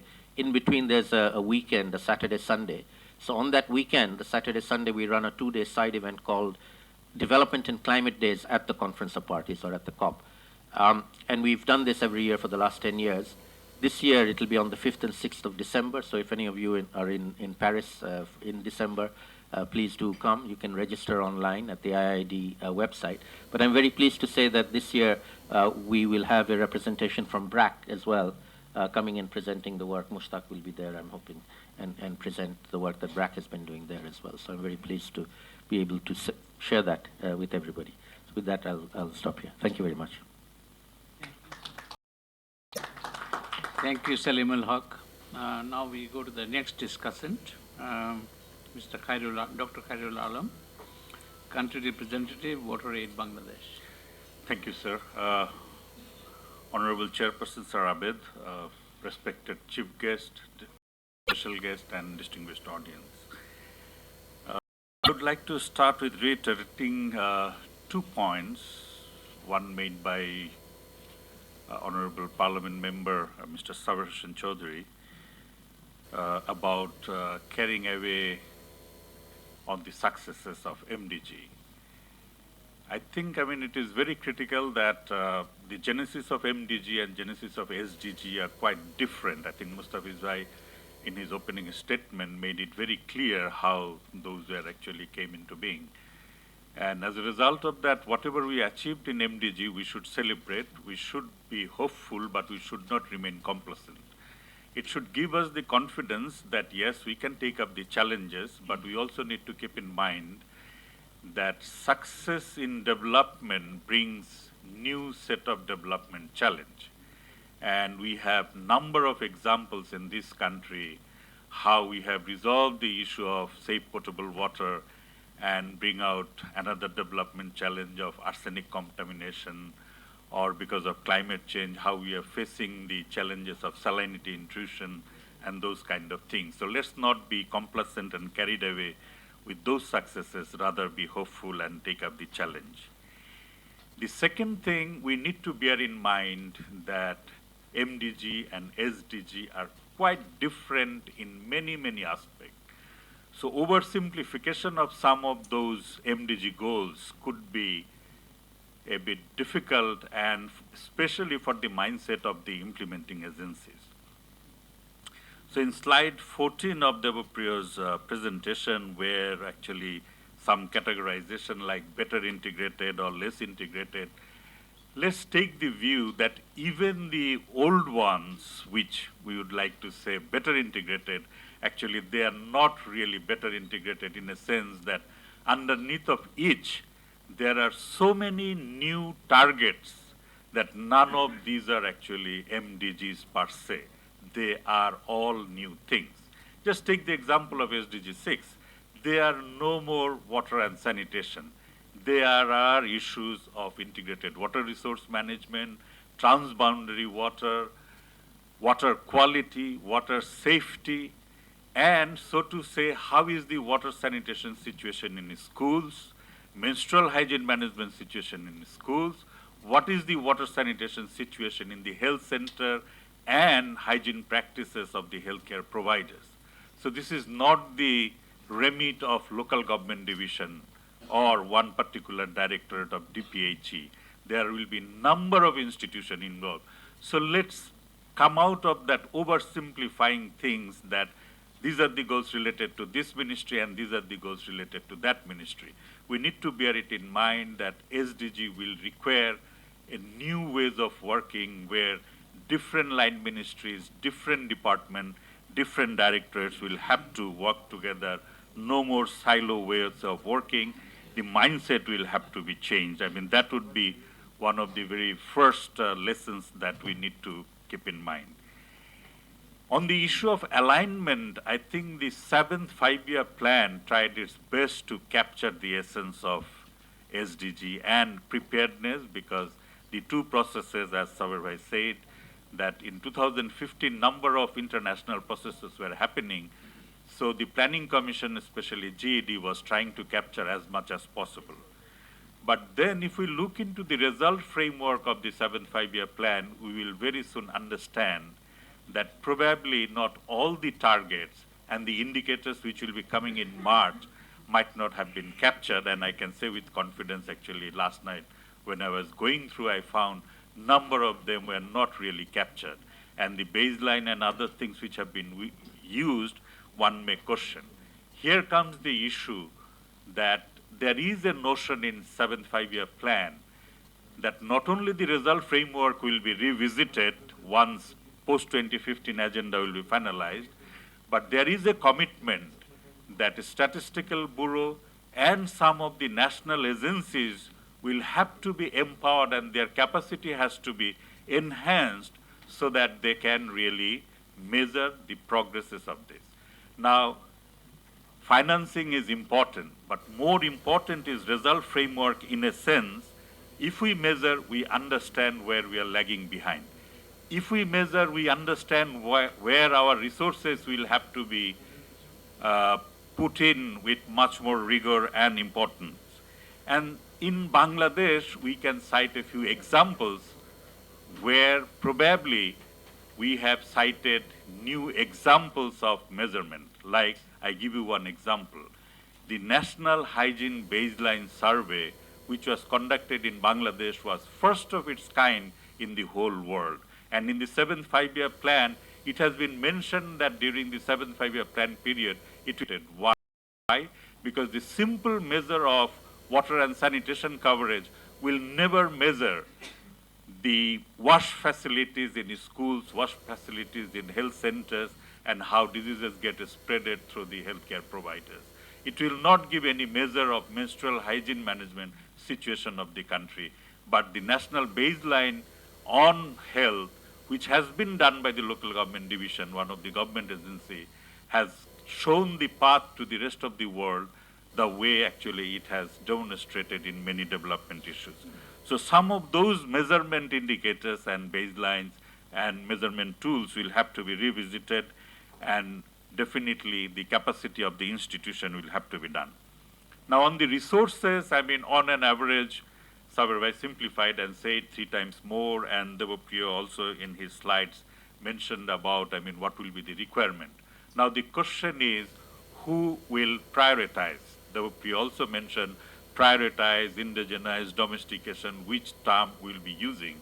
And I will prefer to use the term prioritize, because in the parliament, when the budget gets declared, it is the member of the parliament who decides which one will get prioritization. And in that aspect, I bring the issue of health. And I cite the example of India. In India, for the last 1 year, sanitation got priority over many other human development aspects. And as a result of that, the allocation of health and education got reduced in India. And on 11 December, the world-famous health journal Lancet is going to publish a special issue on India, where all the health experts, not all, I mean, the leading health expert of the world is going to lambast on Prime Minister Narendra Modi for his negligence on health. This is a news which I read day before yesterday, and it's coming on 11th of December, unless someone efficient like our Foreign Secretary could stop it, its publication. I mean, I'm sure this is going to come. Why? Because 0.7, less than 1% GDP is being spent on health, and it is reducing gradually in India. And with this ill health, Indian population will never be healthy, and the nation cannot be healthy. So the point is, who then prioritizes? And Sabir Bhai rightly pointed out, the priority will be, that will be call of the parliament. And this is where the resource allocation within the same portfolio, the good governance, I mean, he cited 2 examples, how the aspiration that our planning minister the other day said in front of ECNEC and post-ECNEC press conference, that yes, 8% GDP growth is possible. The amount of investment which will be required, we may not secure, we may secure, but by reducing corruption, but by emphasizing some of the emphasis on disaster preparedness and others, easily some of those can be made. So prioritization would be another issue which has to be called upon by our parliament. My last point is on the civil society. I definitely agree with the proposition, a civil society platform, not only for implementation support or for monitoring or a watchdog will be required, but probably the role of civil society also in terms of measuring the progress, preparing alternate report, or working with the government the way actually the 7th five-year plan civil society got engaged into the process will have to be done like that. But unfortunately, the civil society organization, especially the apex body of the NGOs, are still split into two. And I have two requests to make, one to the Planning Minister and another to our Chairperson, Sir Abed. To the Planning Minister, I would like to request that the measurement and result framework of SDG will require a serious revisit of our database and capacity of organization and who does what.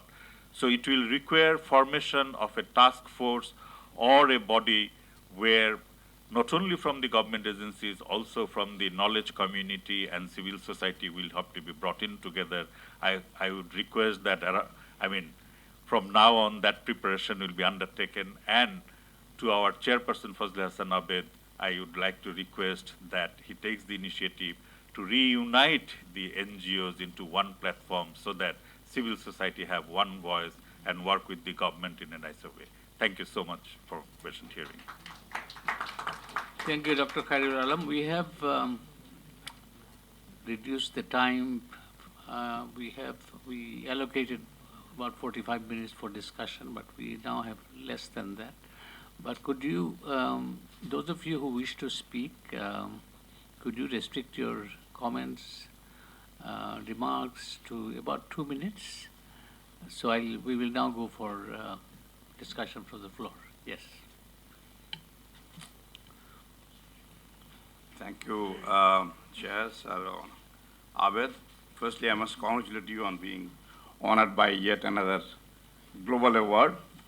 And also I must congratulate the organizers and Dr. Debapriya and everybody else who has spoken so far. I'll make it very brief.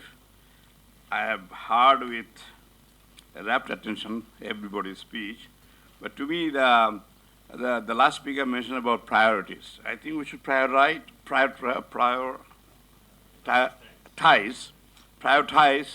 Number one is which is the correction of fundamentals. Unless the fundamentals are right, I'm talking in the context of Bangladesh.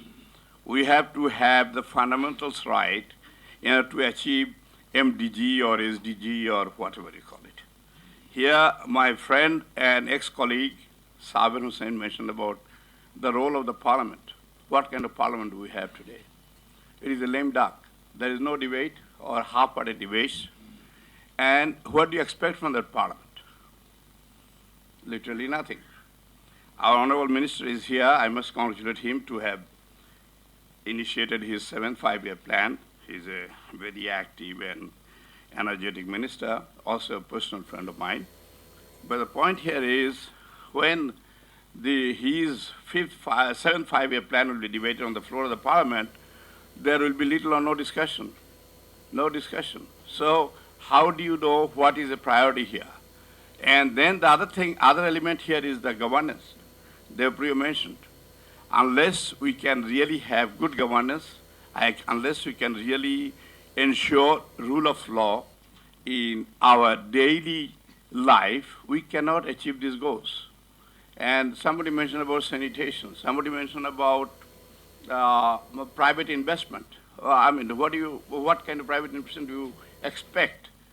Unless I'm assured of my daily life, my protection by the law, by the state. So these are the fundamentals which have to be looked into very deeply. I'm not going to make my speech very long. And Saber has at length covered everything. Of course, we are very proud of the fact that we have achieved significant success in MDG. But like one of the discussants here mentioned, that let there be no mistake no confusion between MDG and SDG. Now the sustenance of that achievement is very important, and that you can achieve only through the hard work of the bureaucrat sitting on my right and the Hon'ble Minister sitting at the podium and on the stage, and of course all of us here. So let us all try very hard. And it is very important that we should not lose sight of MDG, and we should not lose sight of our national priorities. Thank you very much. Thank you. The last speaker was Fazle Azim. Fazle Azim. He was a member of parliament, independent member of parliament twice. Next speaker, whoever it is, could you start with your name first and then go ahead? Yes. Thank you. My name is Riaz Ahmed. I work in the Foreign Office rather in the government. A few quick points which should help us in terms of focusing in terms of the in-country implementation now that we have crossed almost a perilous 3 years journey. First is in the whole discussion, I think one point which we all need to take back is the outcome centricity. All the goals, targets are focused on outcome. What do we mean by that? If you look at the goal which we understand by education, one would see that it's no longer talking about education, it's talking about learning. It's talking about, not about students, it's talking about learners. These are major shifts, and I'm afraid that still within Bangladesh we're yet to appreciate in terms of what we have up in the cards. Second would be when Professor Bhattacharya, Dr. Bhattacharya has been touching on all the things which are definitely very rich, but I think one of the other big elephant in the room is technology.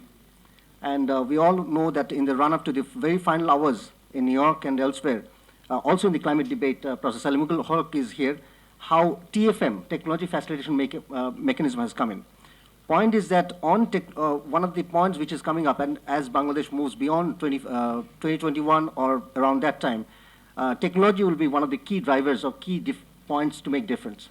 Here we need to see that how LDC Technology Bank comes in, how it delivers, and also eventually TFM, because the 15 years time Bangladesh will certainly move into the middle income country category, and where TFM will be one of the key points for us. And there's one whole page in the Agenda 2030 document which devotes on TFM.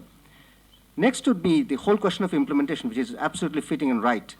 While we talk of implementation, one of the things which is not only Agenda 2030 but also cuts cross into the UNFCCC debate is a whole focus on subnational tier. And there's again, it would take time for us to appreciate what is subnational, but apart from in the national context, much of the focus will logically go into subnational actions. For us to easily understand, it's the rural, local, the local governments. But more than that, this is absolutely critical also in the UNFCCC process. That's where convergence and coherence comes in. Question of institutions. Now, when we talk of institutions, one of the key things which came out in Agenda 2030 is the whole question of UN fit for purpose. And that's something 2016 will be very important for us to look at, whether UN development system as a whole, and Bangladesh among a few other countries have been pushing it very strongly, that how the UN at the country level in particular would be able to deliver, respond to the country's needs, particularly as we talk of transformation, inclusion, and so forth. I know that Foreign Secretary would be belaboring on the whole question of the implementation further, but just to highlight and the difficulty and the challenge and the potential to deliver. Let's talk about nutrition security. Let's talk about quality education. These are no longer, when we talk about silo approach, let's understand these are no longer going to be 1 or 2, 3, 4 ministries. These might take 5 to 7 ministries together. Question of clustering of the ministries, departments, etc. And then whole of government. It's not simply underlining the whole of government approach, but how do we translate and make that practical in terms of resource allocation, in terms of budgeting, in terms of planning, and then how do we link it with the overall planning which are coming from whole of equity. The last point would be data. I know that Professor Bhattacharya referred to big data, but big data is something already agreed almost for 2-3 years. Now, when we talk of big data, one of the things which has come out, and again, it's been very carefully negotiated and understood, it's not only the national statistics offices, and here we are not looking at BVS. We cannot simply. There's a whole, in the whole data ecology, there, the administrative data is there. But again, that's another big area. How do we mobilize that? How do we make everyone understand that the data you're doing, it's not a backroom work. It's not simply a technician's work. But for the person who is dealing with, he and the person, let's say those of you who are sitting across the table, has to be in sync in terms of understanding. Quite often we see that bit missing. So the data people who look at, who deal with the data, who look at the template methodology, they often are not appreciating that. And that's what we are already seeing for almost 1 year in which we are preparing. Thank you. Thank you. Manzoor Ahmed. Thank you very much, Manzoor Ahmed from BRAC University Institute of Educational Development. Thank you for giving me the chance. I have only 2 minutes, so I'll just make one point, which is, and following up on other speakers, Goal 4 of the 17 goals is about education and learning. But it is also, I think we have to agree, and I think most will agree, that it is also an overarching, cross-cutting goal. We are talking about people, planet, peace, prosperity, and so on. It is people, the human agency, human empowerment, learning, capacity, that will make the difference, achieving all the goals. So in each of the 17 goals, what are the implications for the human capacity, human empowerment, how people play their role? They are the causes of many of the problems, and they are also the solution. And how we bring the people together, I think other speakers have pointed this out, but this has profound implications. It's not just this goal, but for all the goals, what are the implications? And in this respect, I'd just like to make the point here from Bangladesh perspective, and I draw the attention of the planning minister who is here, that we have been reducing the proportion of budget share and GNP share to education for the past several years, progressively, and it has come down to less than 2% of GNP and less than 10% of the total budget, which is one of the lowest in the world and which is totally unacceptable, which is not consistent with the government's own commitment and goal, apart from the SDG. So we have to reverse this, and how do we do this? I think this is a challenge. And of course, it is not just getting more money, but this money has to be also used properly. We have 2 ministries of education, and they have to think in different ways about how we bring about change in our education and learning system. This has to be a big challenge. Thank you. Thank you. Akbar Ali Sabri, ActionAid. Thank you for giving me a floor. I will be very short and precise. My name is Asghar Sabri. I work for ActionAid Bangladesh as Director of Program Policy and Campaigns. My observation is specific to financing. In the presentation, it is mentioned that for Bangladesh to, domestic resource mobilization is essential to financing discourse. So agreeing with that, the presentation, sheds light on the need for doubling tax revenue through overhauling the global tax rules. I'm fine with that. My comment is, we all know that global tax rule is dominated by the club of rich countries. There are 2 models, OECD and UN model. So, and we also know that the CSO demand for intergovernmental body was sidelined during financial FFD3 conference. So is it enough? My question is, will it work if we just, mean the existing framework, or should we go for, to make it work, kind of South-South solidarity or the alliance of the global South, so that the existing discourse can be contested or challenged? Thank you. Thank you. Shipa Hafiza. Thank you very much. I'll just go to 3 recommendations to take forward. As there is so much discussion on capacity and all those, that will always be there, but still we have to work. We have to start the work based on the reality and context. So one area that has to be taken immediately, some actions about public interministerial coordination. As Dr. Manzoor mentioned, Goal 5, but I think most of the goals are very interconnected and inclusive this time. So you cannot just work for this goal and not that one. So interministerial coordination, maybe the Prime Minister Office should take the responsibility to make it happen. Another one is, it's not only the government, it has to include all others. So the private-public partnership and civil society partnership, alliance building has to be started leading to different thematic issues. So for different thematic issues, the different alliances should work together so that we know what are the issues that has to tackle to start the process, what are the competency capacity need to build, and how to proceed. And my third one is we are very looking forward to the result-based framework for 7th five-year plan, which is yet to come.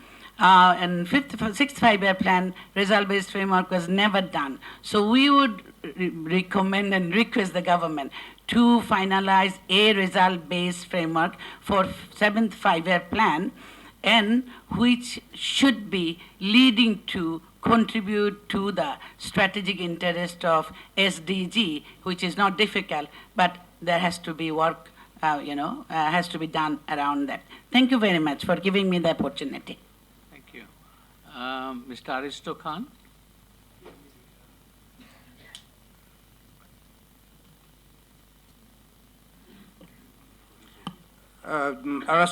My name is Aristo Khan. I'm member Planning Commission, looking after physical infrastructure division of the Planning Commission. Actually, I just wanted to share on a macro level. You see, it is only following the demise of the Soviet Union, actually, when the development partners and the recipient countries started putting their heads together, and with the beginning of the new millennium, actually, the MDGs. Constructive thinking was seen, and in the last 15 years, the achievements that been made have been commendable. I'm sure I would imagine these 15 years results have been much better than in the last 50 years after the Second World War.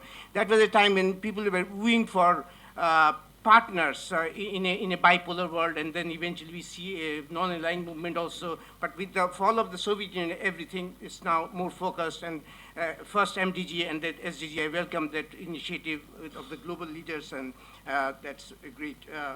So this is how it happened, and I would like to focus on SDGs, where the Planning Commission, particularly GD, has been greatly involved with it. And the Foreign Office was also greatly involved, and we have come out with a successful negotiation, and that has emerged. Now, what the government is doing, the government of Bangladesh, the timing of the SDG also is timed with our 7th five-year plan, and that is a good thing. That has come in alignment, and you will have known that on the 15th and 16th, we are doing our second BDF, the Bangladesh Development Forum, where the themes that we have divided 6 or 7 themes broadly in alignment with the SDGs, and we are making, I will make one on infrastructure side, which is 9. So this is how the government is going on. The issue is here, I would imagine Professor Debapriya has said, and I totally agree with you, the climate currently is not a very suitable one, in the sense that if you compare with the MDG when it was launched. There was a time when after launching MDG, people were not sure about so the financing was not thought of at that moment in time, that moment as it has been done now, where the Addis Ababa discussion was thought earlier. Monterrey discussion came after 2 years of the launching of MDG. So there was more, it was thought of more consequentially, and I think that way it is okay, but in terms of global climate, we are not poised, as Debapriya has said. Particularly the major contributing countries have not been in good shape. They are in recession. The United States, Europe doesn't seem to come out. They're still flat. The bad thing is that the emerging countries, China and India, who are doing so well, China is now sliding. So with these and with our so low tax to GDP ratio, about 12 and 12.5, 12.2%, this is not going to bring in a lot of money. So this is a matter of concern to financing side. And the expectation that we will generate $250 billion from by making the developed countries pay more to the 0.7% of GNI is, I'm not sure if this is going to fetch $250 billion on that account. So all in all, on the financing side, I'm a bit worried, but in the expectation of it and the awareness that has been evolving, it's a point to be optimistic about. So from the government side, we said that we are doing our MDBF, BDF, and we would like to think with the development partners and go on for the financing. These are the broad thoughts that I would like to share with you. Thank you. Thank you. We have Mr. Habibullah N. Karim, who is Managing Director and CEO of Techno Heaven. He would like to comment on IT. Yeah, thank you, Mr. Chairman. I just want to draw attention to slide 23 of Dr. Debapriya, where he talked about intellectual property rights and technology transfer, those issues. Now, the major concern for the private sector regarding these two issues are two things. One is the institutional framework for administering intellectual property rights in Bangladesh. It is very disjointed at the moment. We need a intellectual property office that still hasn't happened. And because of that, because of this disjointed IPR administration, what we find as a serious threat to the private sector development of IPR is that we do not have equivalence or reciprocity of IPR recognition with the major countries of the world. So, for example, it is very much possible today to have a software patent in Bangladesh, but because of the lack of adequate framework for that, we miss out on that. So we may think of something that we'll see tomorrow that some other country has patented that, and we are deprived of that opportunity. So I think this requires very serious attention from the policy planners, especially so because we are missing out on half of global wealth. Half of today's global wealth is actually intellectual properties, and we are missing out on that. For Bangladesh, it is insignificant. We don't even know what our intellectual property assets are. So this is something I think that requires very serious attention from the policy planners of Bangladesh. And from the private sector, would like to actually engage the government and in finding a solution to this. Thank you. Thank you. Gentleman here, UNDP. Thank you. This is Nick Burrett from UNDP. I think one of the most important MDGs for the very existence of Bangladesh has got to be number 13, on climate action. Because if we fail internationally to take action on that, then much of Bangladesh will cease to exist in the coming years. Salim Al-Haq has pointed out, the INDCs collectively would suggest that we will be somewhere under 3%, far away from what we would like on 1.5%. So 1.5% would be extremely challenging for the country, but 3% could be catastrophic. So what does that imply then for the implementation of the SDGs? We've had so much emphasis on adaptation, but maybe then we need more emphasis on mitigation. Adaptation is something that we can do within the country, but mitigation is something that we need to do through international cooperation. I think on the bright side, Bangladesh is very well placed to do that, to be a leader, to be a global voice, and to take a leading role on that. The Honourable Prime Minister was awarded with the Champion of the Earth Award by United Nations Environmental Programme recently. I mean, building up on that, it suggests a role going forward that Bangladesh could be a global leader in helping form an agreement on climate change action. Thank you. Is there somebody in the middle here wanted to speak? Yes.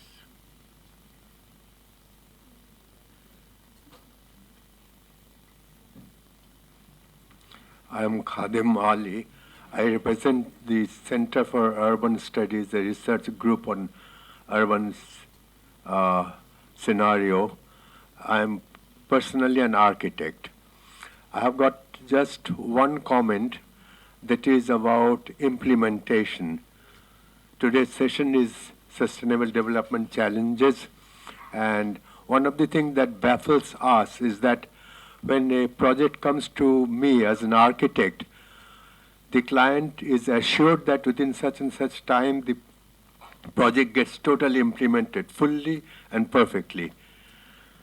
But looking at our development programs, master plan of Dhaka, regional plans, annual development plans, 5-year plans, we are baffled that they are not fully implemented, and if implemented, they leave much to be desired.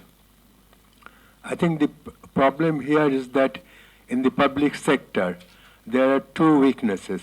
One is lack of commitment, the other is lack of know-how.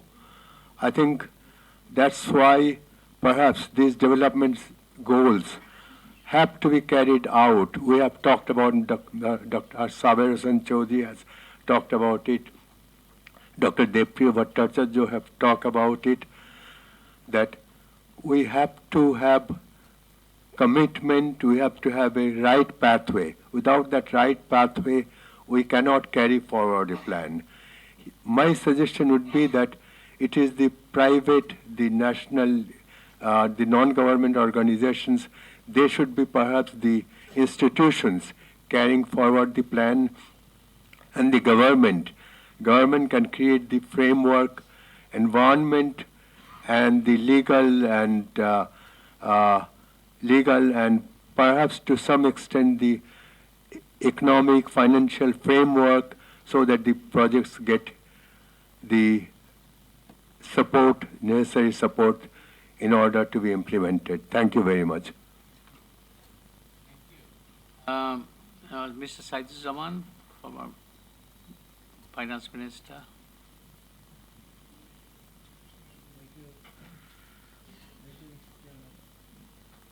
I just want to make two down-to-earth point on implementation challenges. Seems to be the most important issue. It's a good thing for us that the Prime Minister's office has been has taken the responsibility of implementation, monitoring, and review. This will reflect the political will and also help in the development of governance, good governance, and institutional strengthening. This system, the Prime Minister's office, as the key point for implementation of the Sustainable Development Goals, it will be really a virtual institution, not a real institution, and that's very good in a sense, because it will not have an organogram and a CEO and the rules of business, but it will really mean interministerial coordination, as Shipa Hafiz mentioned. Interministerial coordination is very important in the context of implementation of these goals. But there are two real institutions, not virtual institutions, which will be very, very important in this context. One is about which Debapriya mentioned, and I like to refer to the role of the Bangladesh Bureau of Statistics. Quite often it has been mentioned that the data that are produced by the BBS are not dependable and maybe politically motivated. And there was a talk of making the BBS autonomous also at one point of time, but nothing happened on that. Let me also mention that only 2 weeks back, the latest recipient of this year's Nobel laureate on economics, Angus Deaton, he mentioned that the data and statistics about the Indian economy, growth and other aspects, are not reliable. He mentioned it in public. So it is important to make the BBS really autonomous and independent and not politically influenced. This is one. The other real institution which will be very important in the implementation of the goals is the local government system, which is not receiving any priority or attention at the moment. It will be important to really real devolution to the local government system with resources, and to make sure that the resources are being effectively and properly used. But in this context, I like to mention one point about the costs that which Debapriya mentioned in his presentation, financing and resources. I think it was pointed out by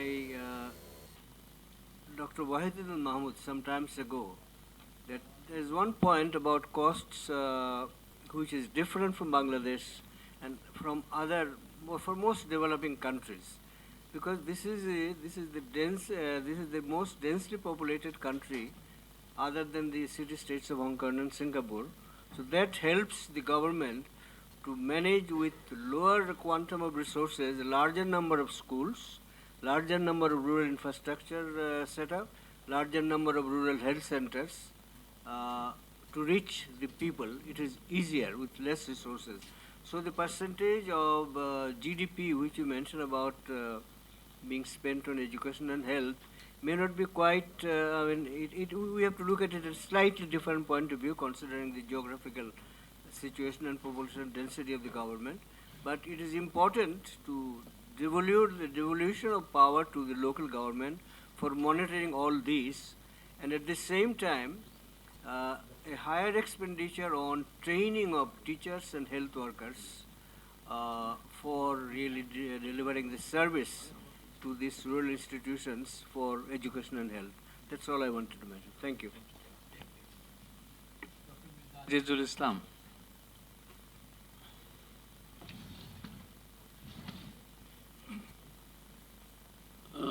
Thank you, Mr. Chairman. I really didn't want to speak, but nevertheless, well, I am an economist. At the moment, I happen to be teaching in BRAC University. Now, in economics, there are two key words: scarcity and efficiency. Now, in the context of SDGs, I think these words are very, very relevant. Well, firstly, given that there are 17 goals and 169 targets, I can give more or less 100% guarantee that by 2030, most countries will not be able to achieve them. Now, partly because of the scarcity of resources, to which some reference has been made by Debapriya, and partly because inefficiency of various institutions which will be responsible for utilizing those resources. So given that broad scenario, in the context of Bangladesh, I would suggest that we should seriously think in terms of developing an institutional architecture with a number of responsibilities. And those responsibilities should include, first of all, prioritization of goals and targets. If I take it for granted that we will not be able to achieve all the goals and all the targets, we must have a priority of which ones we consider to be most important in our national context, and then have a sort of time frame in terms of next 5 years we want to achieve this, next 5 years we want to achieve this, and then by 2030, how many of them we want to achieve. Second, just fixing priorities and in terms of targets and goals is not enough. We have to have quantifiable indicators to monitor the extent of achievement of those goals and targets. And here, of course, as Debapriya mentioned, that in many areas, SDGs do not point to any quantifiable indicators, and work will be done by the Statistical Commission of the UN. But in the meantime, given our own priorities, I think we should be able to develop our own quantifiable indicators. Thirdly, I think a number of speakers have mentioned before, there must be coordination among various ministries responsible. Now, for them to perform those responsibilities, there has to be coordination in devising a plan of action by the various different concerned ministries. And once you have this sort of coordinated development of plans of actions needed, there has to be a monitoring mechanism as to how those plans, actions are being implemented. And finally, on the basis of monitoring of implementation, there should be a coordination in terms of policy revisions that may be needed along the way, and for bringing about changes in policies are needed. So unless we can achieve, we can fulfill these actions, I'm afraid the achievement of SDGs will remain a distant dream. Thank you, Mr. Chairman. Thank you. Mr. Sinis Reddy, ILO. Thank you very much for giving me this opportunity. I just had a couple of points. Number one, Dr. Debapriya in his presentation, I referred to presentation, slide number 13 on alignment, aligning the SDGs with the national planning process, and he listed out a number of goals which are not aligned to the planning process, planning and prioritization. It's a bit disturbing to see that, for example, goal number 8 and 9, inclusive economic growth, full employment and decent work, and infrastructure and urbanization and innovation are listed in the lesser integrated goals. I would like to know from Dr. Debapriya what needs to be done if these need to be prioritized, because there may be an impression that these are the priorities. Job creation, economic development, economic growth, and infrastructure are in fact should be priorities. And what are the missing links? Because the world community in this run-up to the SDGs asked for the top 3 things aspiration-wise. They asked for a better education, better health, and a good job. These are the top 3 that the world community asked for it. And I see, I think that is what also Bangladesh would aspire for, a good job, a decent job. So what are the missing links when we say that these are not linked to the policies and priorities of Bangladesh? Thank you.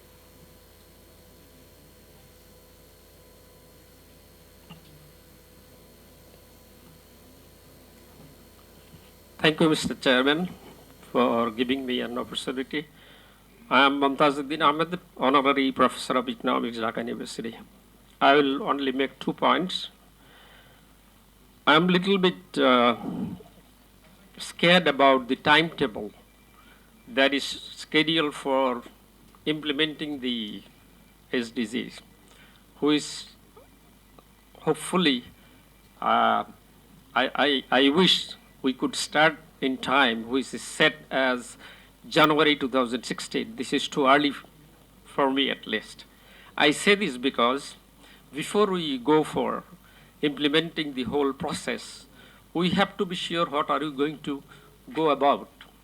Each goals, targets, and indicators, all these issues should be very carefully analyzed through doing careful research, because we don't want to make a mess by being too early and too optimistic to be able to do what we need to do. Because it's a pretty long time process, so we should be a little careful about this. And today's discussion, all of it has been on the challenges for implementation. All good things have been said here by experts, but what needs to be done later on, after this type of meeting, we should really look at the ground reality, take note of the difficulties that we are going to face in terms of institutional coordination, data availability, and all that. We should sit and do hard work to develop implementation mechanism, which we can then put on the, taking into consideration the ground realities. We know we are deficient in many areas, but we have shown to the whole world we can do good things. That's right. But we need to be prepared well. That is my concern. The last point is, we talk about people. There are 5 P's which have been discussed here, but people to me is the first concern of SDGs or MDGs, whatever. So we must go to them in whatever ways we can, because they are the ultimate beneficiaries, they are the ultimate targets. We have to take every step to build adequate awareness among the general masses. Because, say, just to give a simple example, disaster management, for example, we are talking about community-based disaster management system. Who are the people affected? they are doing it on their own. How do they do it? How better they can do it? These are the things we must talk about, because I'm not as scared as my friend is that Bangladesh may not exist one day. Bangladesh will exist because we are very resilient. We can do many things. We have shown it to the world. I am hopeful, I am optimistic, but we have from the management, from the administration, a big responsibility to take people with us so that they can learn, they can participate effectively. Thank you very much.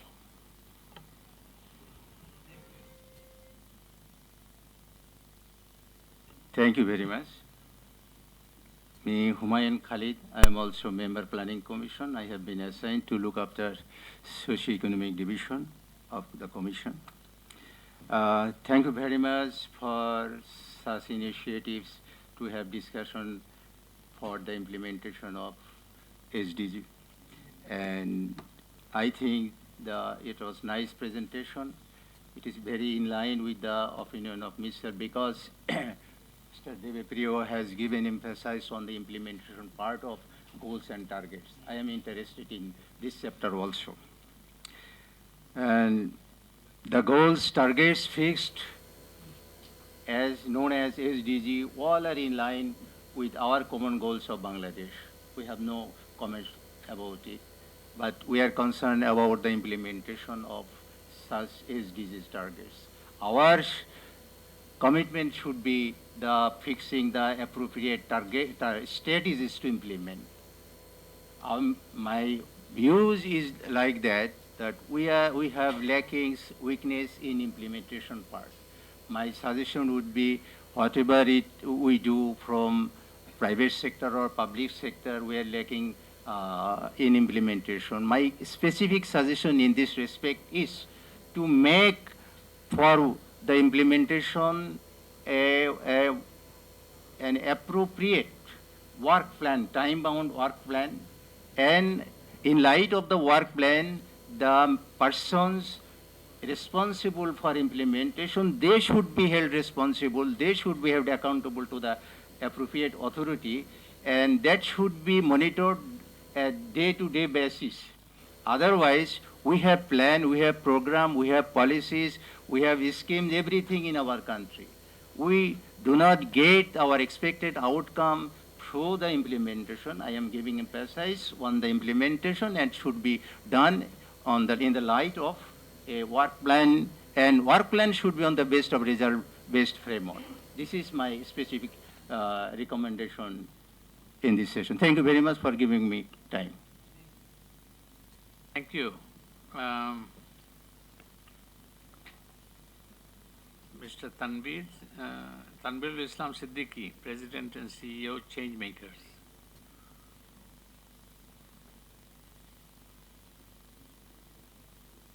Thank you, sir. I'm taking just a few seconds about this presentation from Mr. Debapriya Bhattacharya, that goal 16 that he mentioned, peace, justice, and cross-cutting institutions. To me, as a citizen, it's very crucial and important. Unless we ensure, as talked earlier, that good governance, unless we ensure accountability, and unless we reduce the corruption level, it is very challenging. It will be very challenging for achieving all those indicators. And I will be happy to have some, direction from Honorable Minister about his fifth year plan and what his plan to reduce all these things or address. Thank you. Thank you. We have Dr. Mustafa Rahman, DG Foreign Affairs. Thank you, sir. I have two quick comments. First is, since we are discussing implementation of SDGs, I think it is important for us to understand the difference between MDGs and SDGs. The keynote speech and in subsequent interventions, this point has been highlighted by a number of speakers. MDGs and SDGs are different in terms of genesis, in terms of their coverage, in terms of their content. In terms of genesis, it was SDGs are membership driven vis-a-vis MDGs, which was secretary driven. in terms of coverage, it's covering the whole entire world. It's universal. And in terms of content, it is comprehensive. And I used to say that except disarmament and non-proliferation, every conceivable issue in the world are included into this agenda. So it's very comprehensive. It's not only in terms of number, that it's 17 goals and 169 targets. It is about its spectrum, it's about its coverage, it's about its length and breadth.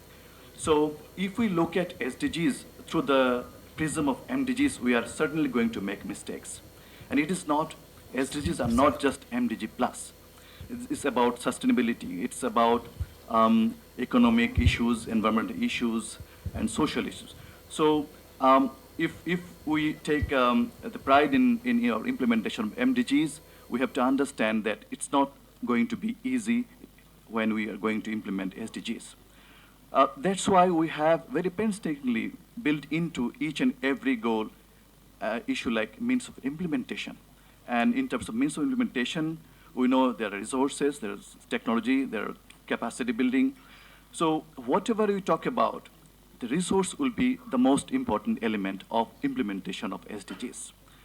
We know there are some enablers, and we have included goal 16 as enablers as well as goal, inclusive societies and effective institutions. But if we do not have resources, it is not going to be a reality.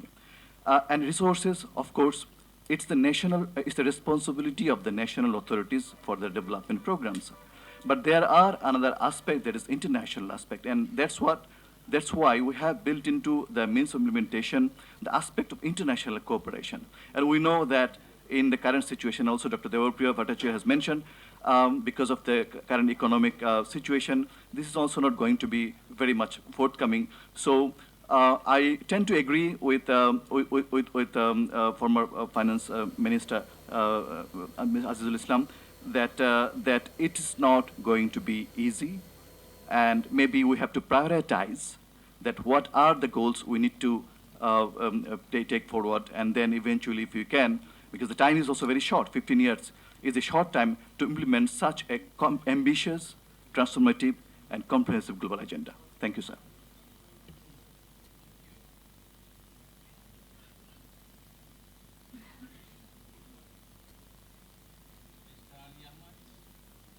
Mr. Ali Ahmad, CEO, Bangladesh Foreign Trade Center. Thank you, sir. Abed, for inviting me. In fact, I thought I'd skip saying anything about it because most of the things have been said already. One thing while presenting this to the slides, Dr. Bhattacharya very easily said that we have to remember the implementational challenges, and it has been emphasized and re-emphasized.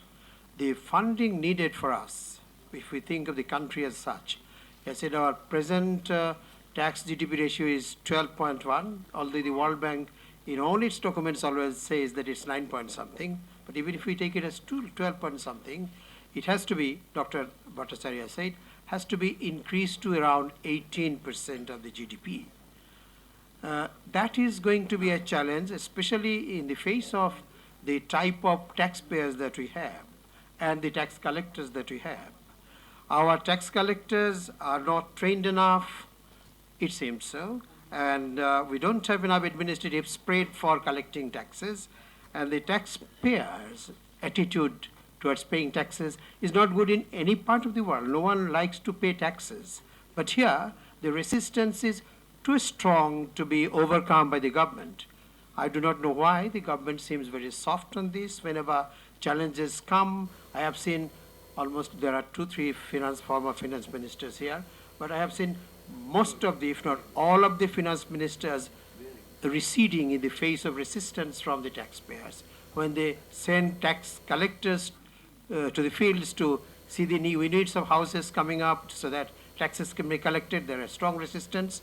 Many of the MPs joining them because they are also those owners of the houses, and the ministers treat. So I do not know, in the face of all this very bad creating jitters by saying this, in the face of all these experiences, how are we really going to enhance it from around 9-10% to 18%. Can some magic work? So the best thing that Dr. Md Shahidul Haque said that, and I also started with Arastu Khan. I said, when I saw these 16, 17 numbers, I said, after this, as they say in Shakespearean drama, after this, all is silence. So after we achieve this, there would be nothing left to do. We cannot do this. So let us therefore, as Dr. Islam said, let us prioritize and let us also create the willingness to admit taxes, to implement. Let us be merciless with the implementational thing. Let us be serious about curbing corruptions, and let us be serious about collecting and paying taxes. In that case, we may not be able to implement all of these, but we might be able to go substantially ahead. Thank you very much, sir, for giving me the floor. Thank you. We have the last one. This is going to be Anisul Rahman Chaudhry, Oxfam GB. One other. We've got this lady. Yes, you come next. Thank you, sir. Honorable Fazle Hasan Abed. A lot of discussion happened on the challenges of achieving SDGs by 2030. What I have seen, one specific point, agenda number 5, gender equality has been missed out from the discussion. I am tempted to make a little point on that. I believe you will all agree. In fact, gender equality in its truest sense has not been achieved. And by not achieving the gender equality, we may face further problem in the country of 16 million population, where half is certainly women. By saying that, I want to mean we should have planned from the government level and from every perspective of all quarters to want to see them, the women in the economic leadership, women economic leadership, and a specific program for women economic empowerment. If I set an example, we can see women are visible in the street as garments workers. Millions of women and girls are garments workers, but none of them are employers of the employers as a whole. And if we take the example of the employee in the national or global level, we will see there are very microscopic percentage of employers placed in the from the women in the global level and national level. So what I am wanting to make a point is that if we want to involve women in the economic leadership, we have to have plan to reduce their burden of care work from the family and from other perspectives. So we can't achieve it by isolation. We can't achieve it as we are doing now, many non-government organizations in the rural level. We have to have serious thinking from the government level, from the different ministry level, from different institutions, really to reduce the burden of care work so that we can create some space for women to take part in the economic leadership as we all are here taking and as all males are taking, to create some space for the women for their empowerment and their leadership in the economic arena. So that's it. So thank you all. Thank you. The lady here. Thank you very much. My name is Beate Elsässer. I'm the Deputy Head of the Embassy of Switzerland. I would like to talk about 4 points that are of importance from the point of view of a development partner. And before making these points, I would like to underline the novel character of Agenda 2030. This is a learning experience for all governments and for also a learning experience for all stakeholders. So I think every government around the world is right now at the same point, trying to figure out what this new agenda means, both nationally and internationally. Now my 4 points. The first point is the role of the private sector. We have heard a lot about the financial needs to cover the Agenda 2030, and to cover this agenda will not be possible without the active help of the private sector. And this goes beyond seeing the private sector only as an additional source of income. It means seeing the private sector as a partner to implement the agenda. wherever possible. Of course, this means that we have to find new ways of cooperation, and that is not easy, not for this government, I suppose, but also not for our governments. The second point is interministerial coordination and communication. This point has been labored several times already. This is of relevance also for the development partners to understand better where we can chip in with support, knowing that whatever we do is supposed to be transformative and innovative and cannot solve the problem as a whole.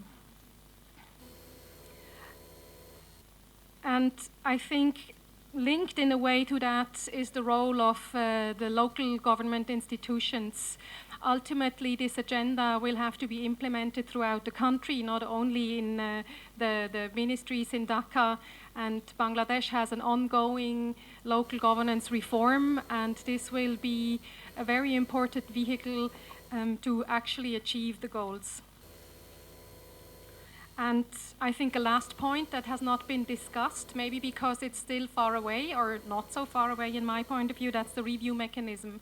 The review mechanism should be based on the broadest possible participation, because Agenda 2030 is not only about the accountability of the government, it's about the accountability of all partners, and it's about monitoring through all stakeholders. And this is also a point which is relevant for development partners, because for us it's important to understand how Bangladesh will set priorities and how you are going to monitor your implementation. Thank you very much. Thank you. I think we have had a rich discussion. We'll now go back to Debapriya if he wants to comment on one or two things. I will become the most unpopular person if I start responding to all the queries at this moment. I think I will pick it up bilaterally. We have enriched from all the comments which you have given. I think there were some of them were mentioned in the paper. Some had been needed further clarification.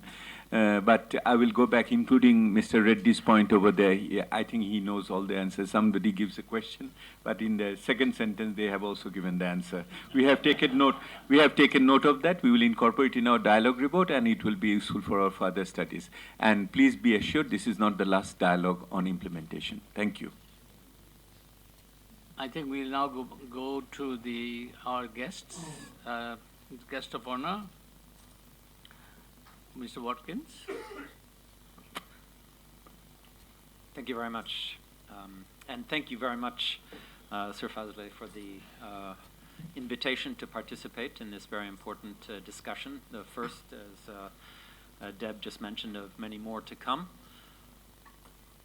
Thank you also for the presentation. In fact, it's such a comprehensive presentation and such a rich discussion which followed plus the intervention from our two discussants, that I feel it's very difficult for me to add anything new. But what I perhaps could do that may be of use is to say a few words about what I see as the main priorities as we now turn the page of the MDGs and begin implementation of the SDGs, which captures many of the points which were discussed today. I don't think it requires a genius to figure out where the priorities are.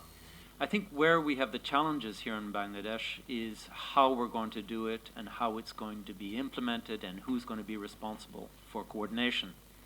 So if there are 4 points that I could touch upon, on integration of the SDGs into processes underway, the prioritization of the SDGs, the coordination, and the funding. To me, these are really the principal areas in which Bangladesh and most of the countries in the world, in fact, have to begin implementation of the SDGs.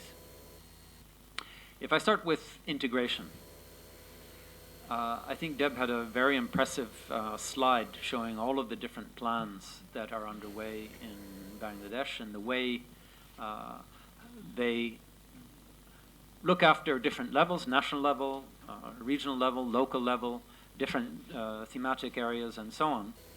And I think the 7th five-year plan has gone a long way in ensuring that many of the SDGs, perhaps not all, but many of the SDGs are integrated into the 7th five-year plan. But the 7th five-year plan is not all-encompassing and all-embracing. Where I see the big challenge then is not so much ensuring SDG implementation at the national level. I see the big challenge in Bangladesh of implementation on the local level. The issue of local governance has been one that United Nations agencies have been working with the government of Bangladesh very closely over the years, and I think there remains a lot to be done. We've made a lot of progress, particularly at the Upazila level, but to see real implementation at a local level, which after all is where people live at a local level, and it's the local governance structures that have to adopt the SDGs that will really make a difference, I believe. When it comes to prioritization, I think there's a general consensus that in Bangladesh it's SDG number 10 and number 16, which are the most important. 10, because we have seen with the MDGs, we've been able to decrease poverty by 50%, which is why Bangladesh remains one of the most successful contributors to the MDGs. But in spite of that, we still see a lot of inequality in the country. And there's a risk that that inequality becomes even greater if we do not spend a great deal of attention on ensuring that it does not happen that way. Number 16, as someone said in the discussion that we just had now, that is peace, justice, the strengthening of institutions, all of the aspects of governance, which at the end of the day create the framework within which all of these other SDGs take place, I think is absolutely essential. How we address the questions of governance is a question for civil society in collaboration with government, but there are very serious challenges in Bangladesh, as in most of the other countries which have adopted the SDGs. But without, it's a sine qua non for achievement of the SDGs. And that raises the point that we also heard about from Deb in his presentation about cherry picking. Now, that is a word or an expression that had fallen out of fashion for many, many years, and some people have been asking me, as a native English speaker, what it actually means. We don't have cherries in our country, so you can't pick it up. We do lychee picking. Yes, so maybe we need to adapt it to the local situation and talk about lychee picking. Now, when I first came here almost 10 months ago, when I heard about lychees, the controversy was more about the use of pesticides in lychees. But now, when we talk about SDGs, really the challenge is to ensure that we don't pick what is easy. Now, I'm not suggesting that reducing poverty and reducing inequality is easy. It's not at all easy. And Bangladesh has pulled out all of the levers to ensure that poverty was reduced. But it means, by not lychee picking, it means that we don't just pay attention to those very easily measurable SDGs. It means that we have to also focus on what I just said earlier, number 16, the governance issues. And these are much more difficult to measure. They're much more difficult and sensitive to address, but they are essential, as I said, for the SDGs to be achieved. I raised the question of coordination. And I think Deb is absolutely right that if we are going to have strong coordination on implementation of the SDGs, it has to be done at a high level and a level above ministries. With all respect to His Excellency Minister Mustafa Kamal, he has been doing excellent work in the Ministry of Planning, and I expect will continue to do so. But he alone, as a Minister of Planning, although he has access to a broad cross-section of ministries, I believe it really requires elevation to the level of the Prime Minister's office if we are going to ensure that there is a tight coordination and there's an executive authority ensuring that all of the ministries are doing their job and pulling into line in implementation of the SDGs. Finally, the fourth area that we have discussed in great detail, and which is also, I guess, a sine qua non, which is the financing of the SDGs. Perhaps one of the most challenging areas for us to tackle. However, I do not believe, as one discussant said, I do not believe that our problem is a scarcity of resources. I think the resources are out there. Now, we know it's not going to come from ODA, whether it's, even if countries were to respect their 0.7% of GDP contributions to ODA. That is not the answer. That is not the solution. The trend right now is for ODA going down. We saw in the presentation only 1.6% of GDP in Bangladesh is represented by ODA. That is really an infinitesimal part of the overall funding for SDGs. And the way present trends are going, it's likely that that will decrease even more. And particularly in the case of Bangladesh, which is going to become a middle-income country, we know that those donor partners that are helping Bangladesh will decrease their budgets in the next few years. So we can't be counting on ODA. We have to be counting on some of the areas that we discussed, such as taxation, creating the environment in which foreign direct investment can take place. That will also be a big challenge. But really, and as I think the last participant said, from the private sector. But this is not something new. Private sector is what drives development in any economy.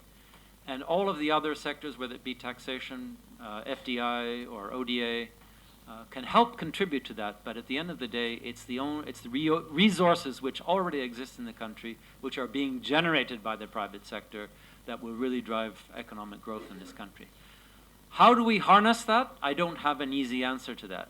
But all I can say is the resources are there, the know-how is there. It's a question of identifying where it is and how we can integrate it and get it funding this process. I, in spite of all of these challenges, remain very optimistic about Bangladesh achieving the SDGs, not just because of the great work that has been done over the last 15 years, but I have seen in my very short time here a spirit of enterprise and a very deep intellectual understanding of the problems and a willingness to discuss them, as we have seen in this event today. That, of course, cannot remain only at this level. Once again, coming back to my initial point, it has to go all the way down to the grassroots level. The government will have a role in ensuring that that discussion takes place, but civil society organizations will also have an extremely important role to play in ensuring that the understanding about SDGs and how they are implemented gets down there. We've discussed about the political will. I think that we have seen indications that the political will is there, not only because of the strong involvement of the different ministries, particularly in the Ministry of Foreign Affairs, with civil society organizations. We've seen how they have been very much engaged in this process, and I don't think that that will falter in any way. But that political will also has to be translated into concrete steps. And I've mentioned already the role of civil society organization that they will play. We've talked about monitoring. Yes, government will have to set up monitoring systems, and civil society organizations will have to monitor the monitors, because that is their role. That is the function of civil society, to ensure that government is doing its job as it should. I think that we have seen that there is this great potential for bringing everyone together. The United Nations certainly has a role to play, but one of the big differences between MDGs and SDGs is that it is the different nation states, the 193 member states of the United Nations, they will take the lead.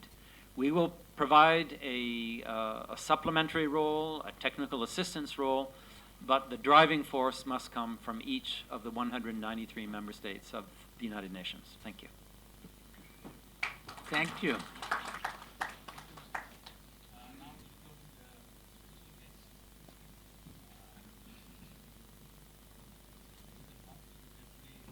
Ministry of Foreign Affairs, Mr. Shahidul Haque. Thank you, sir.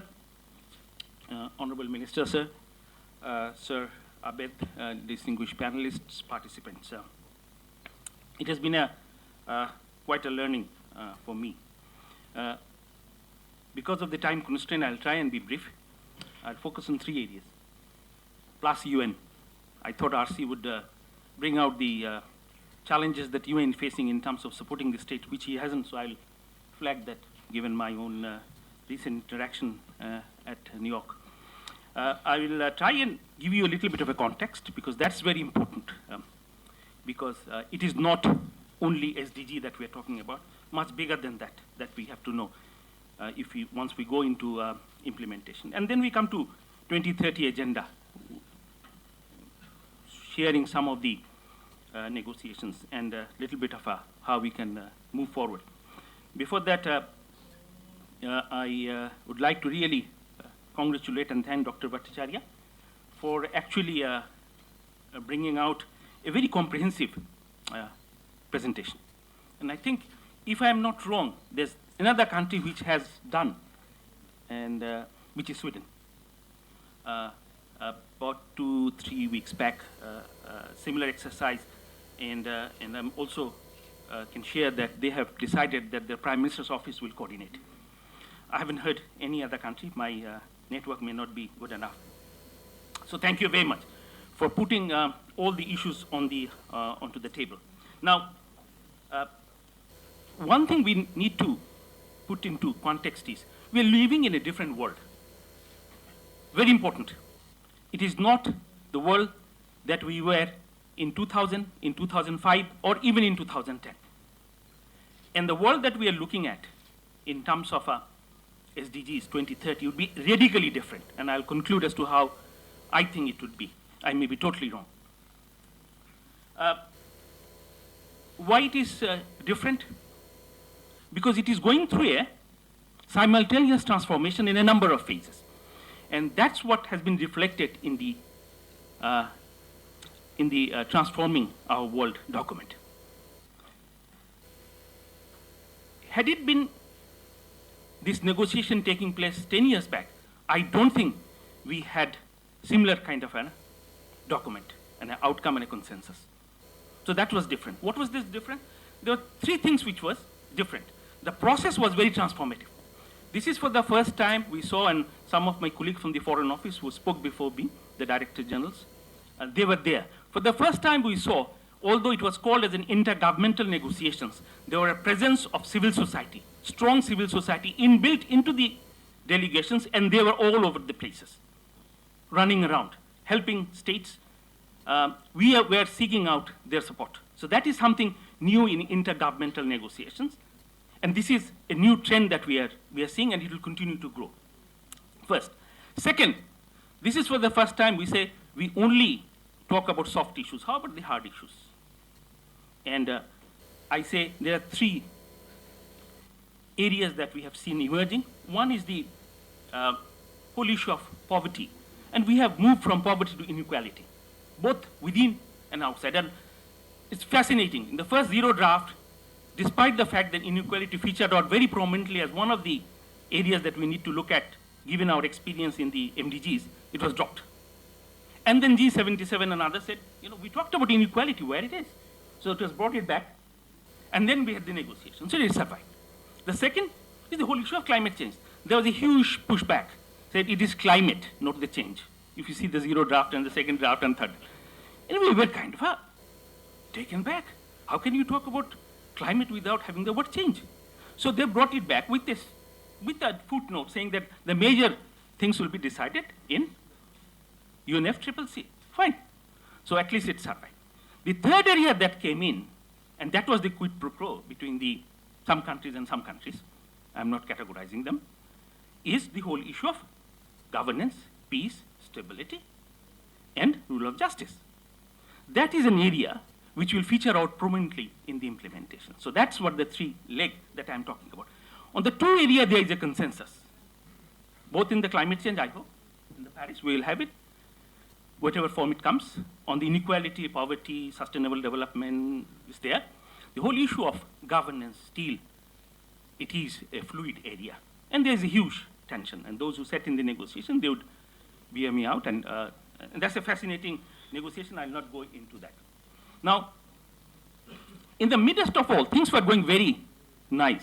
We were about to celebrate in September that, at the end we have seen the light at the end of the tunnel, which is no poverty. Poverty would be sent back to museum, as Professor Sen often reminds us. Came in the whole issue of geopolitical uncertainties. So that has unsettled, which was almost settled.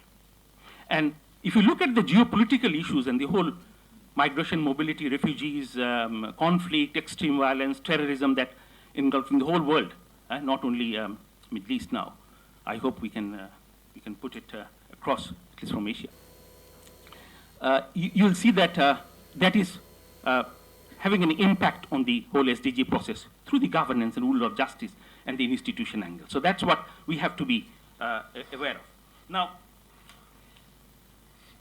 in the midst of it, and I'm very happy that Riaz brought it out, the whole issue of technology. The world will be different because of technology. Why? The world will be transformative, not because of us, because of the technology. There's three things. One is the pace of technology, the nature of technology, the scope of technology, the virtual world that we are talking about, which will take over some of the business that we are doing. The whole system of banking is going through the change, which currently in the World Economic Forum is talked about the fourth industrial revolution that we are talking about. So 2030 would be different. I'll stop here. And then we'll go into the SDG. Now, the transforming on world is not only SDG. There are 5 components that we need to. There's a preamble, there's a strong declaration. When we were negotiating, at one stage, there was an opinion within the group that there'll be only SDGs, like MDGs. And there'll be a loose declaration, non-negotiated. At the end, country said, no, we'll have to have a strong narrative before the SDGs. It is not only quantitative leap that we want to achieve, but also qualitative. And if you go back to the implementation, I'll come back on the whole issue of indicators quickly as to how indicators are evolving. So, and there are SDGs, there are means of implementation, and there's a global partnership. And fifth, there's a follow-up and review. So it's quite a comprehensive document in terms of a future that we are talking about. Today we are focusing on, perhaps on the SDGs. But what did the declaration say? This is the first time we see there's a very high politically charged preamble, which says, and I read, the agenda is a plan of action for people, planet, and prosperity, full stop. It doesn't stop here. Second sentence, it also seeks to strengthen universal peace in larger freedom. That's where the issue is. It talks about freedom. And that's the leap forward, that's the transformation that we're talking about. Now, in the document, there are 3 things come to very strongly, and this is a negotiated outcome. We all agree. Nobody can say that I haven't agreed this particular word or sentence. And we know it was a make and break till the 82 hours long sleepless negotiation. It comes through a vulnerability framework. For the first time, all agreed, the people are vulnerable. People are left behind. So let's look at people through a vulnerability angle. So once that's accepted, they all decided the human rights would be the window. So the human rights and dignity came in very strongly, and you will see everywhere that features out. It's a cross-cutting theme. We shouldn't forget, although in the SDGs it's much more salient. Then it goes to the whole issue of peace and security. And that's where I think I will, in terms of SDG process and the SDGs, I will stop. The whole issue of implementation, where we are.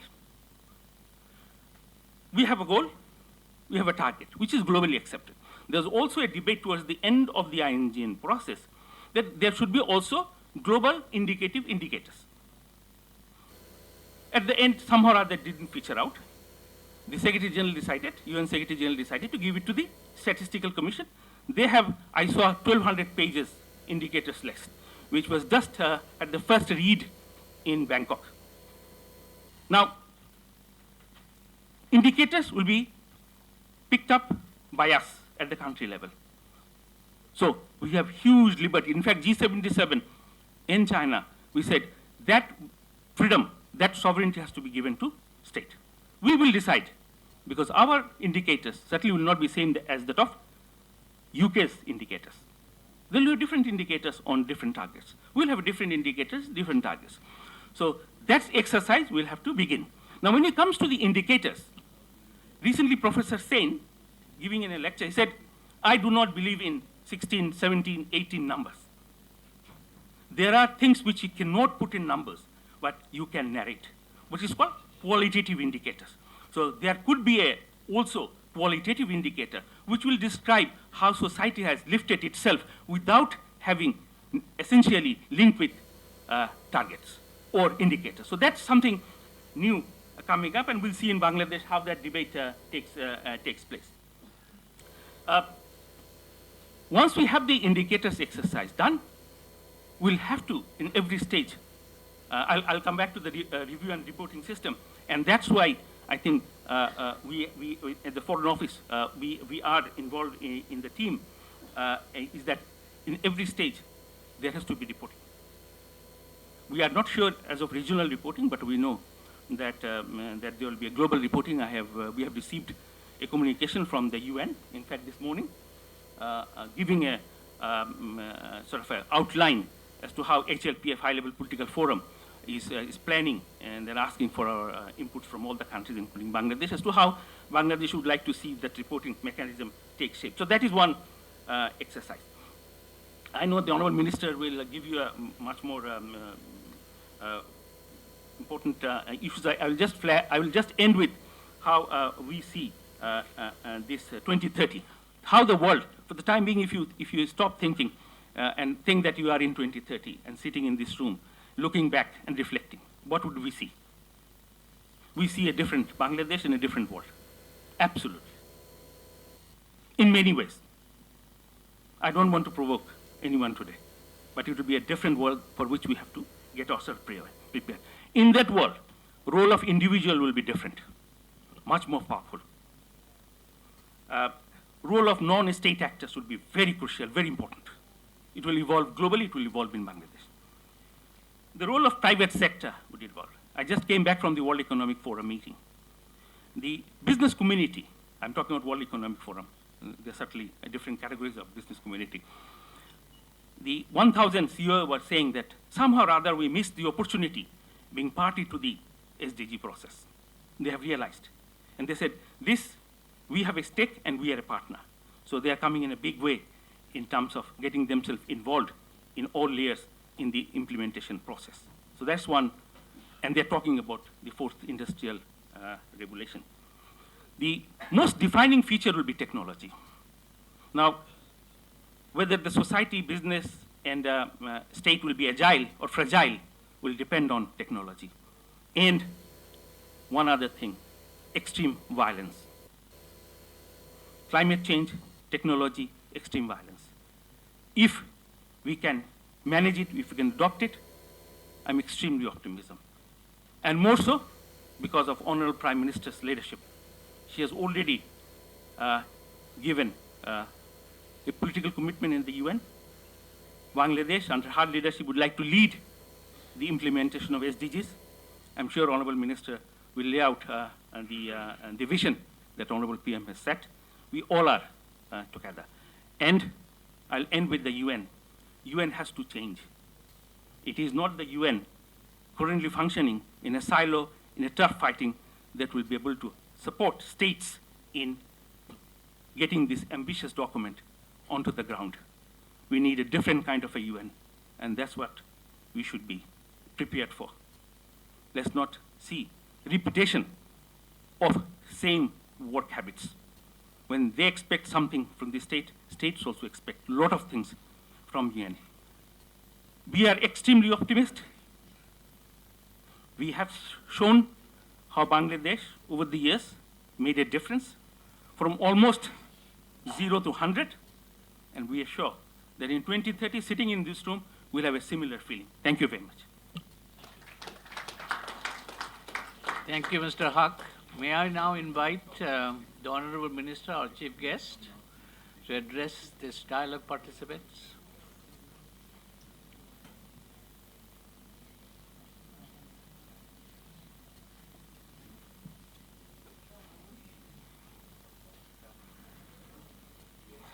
Mr. Chair, distinguished ladies and gentlemen, and my dear friends. I know time is constrained now, so I'll be precise as far as possible. We have heard a lot. We have heard, and it was a wonderful occasion for me to be here. And certainly, I'll definitely try to enrich my knowledge, and I'll try to set my desk in order, and I will try to improve wherever I feel like that there are deficiencies to be addressed. You see, first of all, I would like to thank United Nations, because the first document you had on MDG, it was a focus-based document, objective-based, and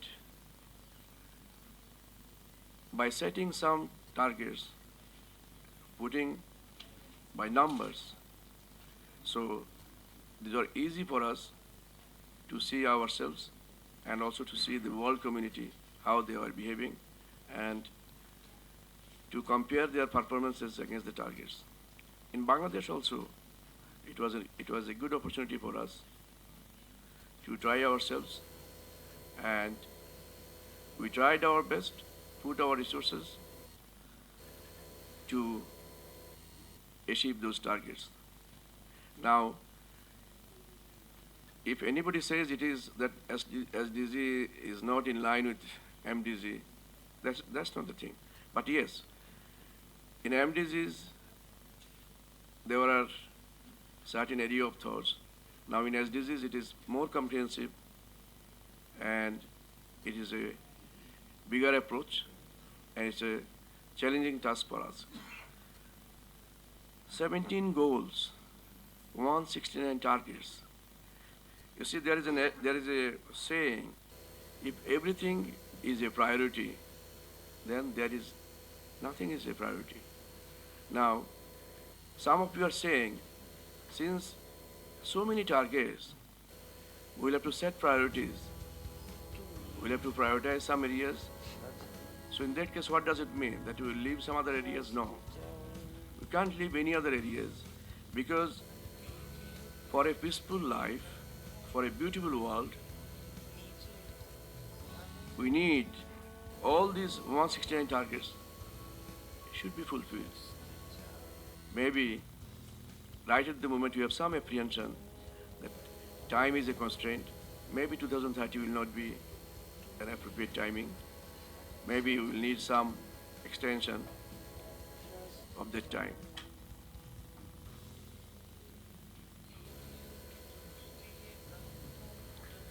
But ladies and gentlemen, I would like to tell you one thing. Here I have seen, generally, it seems that you are little bit confused. You are little bit susceptible about the SDGs, whether it will be, whether the, not only Bangladesh, whether the global countries, they will be in a position to achieve this or not. But I tell you, if we look back the history of the last 200 years only, all of you will be in agreement with me here that these are all manageable, these are all gettable. You see, 200 years back, what was the world population? World population was less than 1 billion. We had first 1 billion people in this planet in 1804.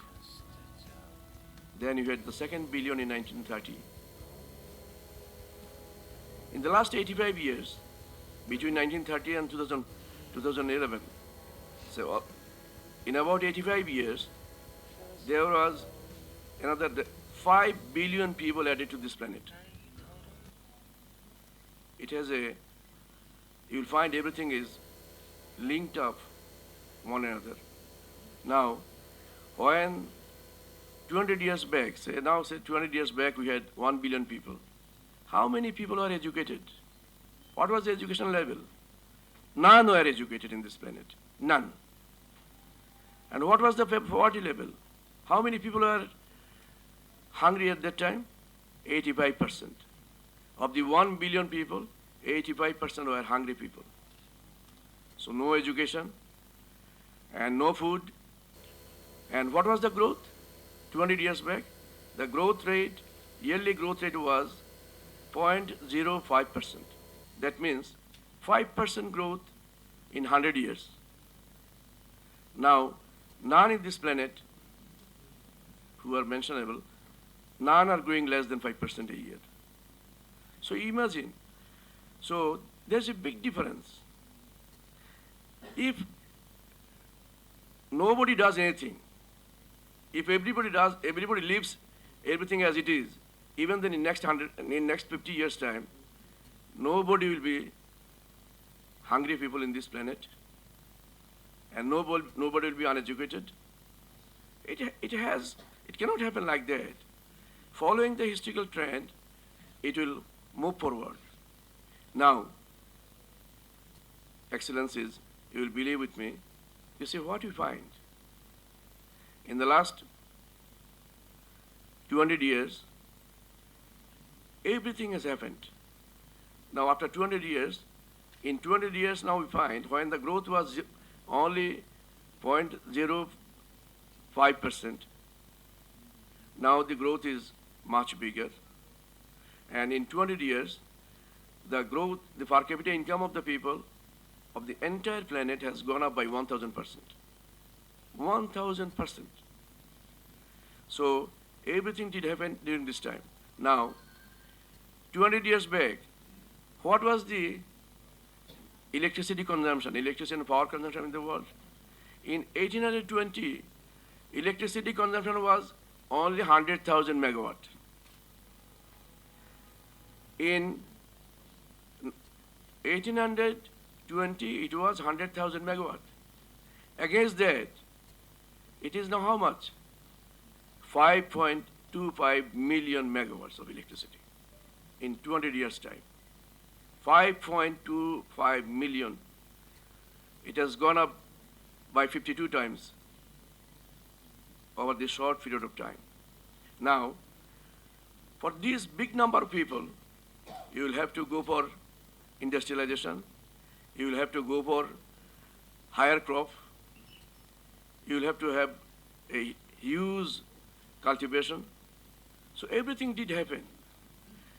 Because everything did happen, and at the same time, planet's surface has been, it has also capacity. We have destroyed the balance of the planet. Now, you see of the 17 goals,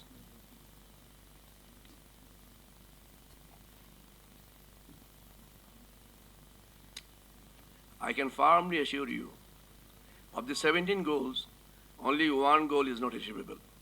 Otherwise, other 16 goals are very much achievable and very much gettable, I'm telling you.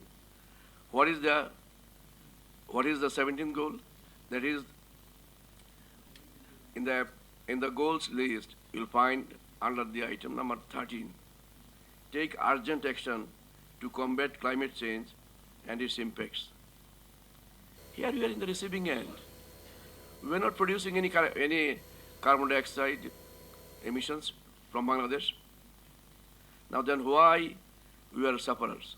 We are the unfortunate victims. 26% of our coastal area is now subject to salt intrusion. 26% of the coastal belt.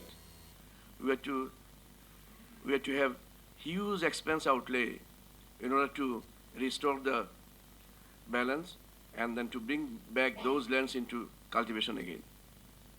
So, you see, still the world is not taking proper care.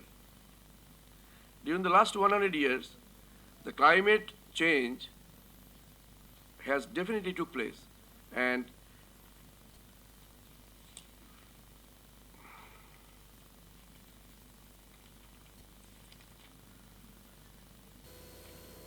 it is the International Energy Agency. They are very apprehensive. They are thinking by the end of the century. You are saying that climate should remain within 2% threshold limit.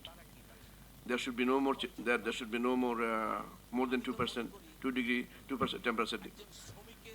So, but they are saying they are apprehensive that it might jump up to 4.3 degrees centigrade by the end of the century. If it happens like that, in that case, what will happen?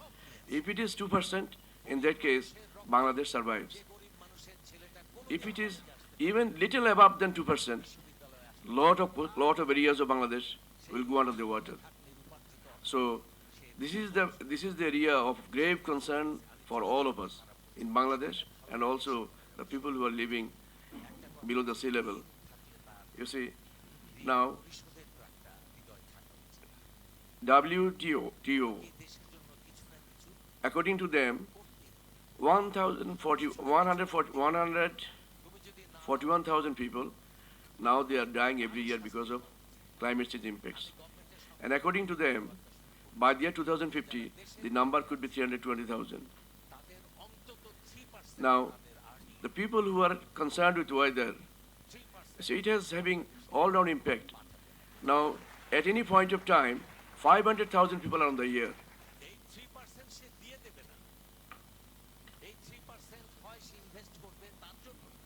Bangla বলতে হবে আচ্ছা ঠিক আছে আচ্ছা বাংলাই বলবো ঠিক আছে ওকে আমাদের যে ধারণা দেওয়া হলো আমরা এতক্ষণ যা জানতে পারলাম সেটা হলো আমাদেরকে প্রায়োরিটাইজ করতে হবে কারণ আমাদের সীমাবদ্ধতা অনেক বেশি আমাদের সম্পদের সীমাবদ্ধতা আছে আমাদের রিসোর্স মোবিলাইজেশন আমরা মোবিলাইজ করতে পারবো না ইনস্টিটিউশনাল ক্যাপাসিটি আমরা বিল্ড আপ করে নাই আমাদের নিজস্ব সক্ষমতা নাই আমাদের মাঝে কোঅর্ডিনেশনের অভাব আমরা গুড গভর্নেন্স দিতে পারি না এই সমস্ত কারণে আমাদের এই এসডিজি অর্জন ইট ইজ ইম্পসিবল কিন্তু আমি বলছি আমাদের সব কিছু আছে আমরা সক্ষম আমরা প্রমাণ করেছি অতীতে আমরা এমডিজি অর্জন করে আমরা অসংখ্যবার আমাদের মাননীয় প্রধানমন্ত্রী সম্মানিত হয়েছেন এই সম্মান এই দেশের সকল মানুষের আপনাদের সকলের আমরা যখন এমডিজি গোল অর্জন করতে পেরেছি সমস্ত এমডিজি গোলস আমরা বলবো যে যেগুলো আমাদের নয় আমাদের বাইরে সেগুলো বাদ দিয়ে আমরা বাকি এমডিজি গোলসগুলো আমরা অর্জন করতে পেরেছি এইবারও আমরা এসডিজি গোল অর্জন করতে পারবো আপনারা বলছেন আমাদের revenue two GDP is very negligible. It's very insignificant. Even we are lesser than Nepal, Bhutan, etc. But if you look at the history and the trend for the last 6 years, what do we see? আমরা কি দেখতে পাই গত 6 বছর আগে যখন এই সরকার দায়িত্বভার গ্রহণ করে তখন আমাদের এনবিআর রেভিনিউর পরিমাণ ছিল 56,000 কোটি টাকা আজকে সেই 56,000 কোটি টাকা থেকে গত বছর আমরা অর্জন করেছি 1,36,000 কোটি টাকা এই বছর টার্গেট হচ্ছে আমাদের 1,76,000 কোটি টাকা গত 6 বছরে আমাদের অর্জন হচ্ছে simply 21% growth average growth is 21% এটা কি আমাদেরকে আশ্বস্ত করে না যে আমরা যা অর্জনের জন্য চিন্তা করছি সেটা সম্ভব কোনো দেশের পক্ষেই কনসিস্টেন্টলি 6% জিডিপিতে গ্রোথ কোনো দেশের পক্ষেই 6 বছর 7 বছর 8 বছর ধরে revenue generation 21% বেশি অর্জন করা it is next to impossible but we did it Bangladesh এটা করেছে কি কারণ এখন অনেকে বলছেন অনেকের অ্যাপ্রিহেনশন আমরা শিক্ষা খাতে টাকা কমিয়ে দিয়েছি আপনারা শিক্ষা খাতে টাকা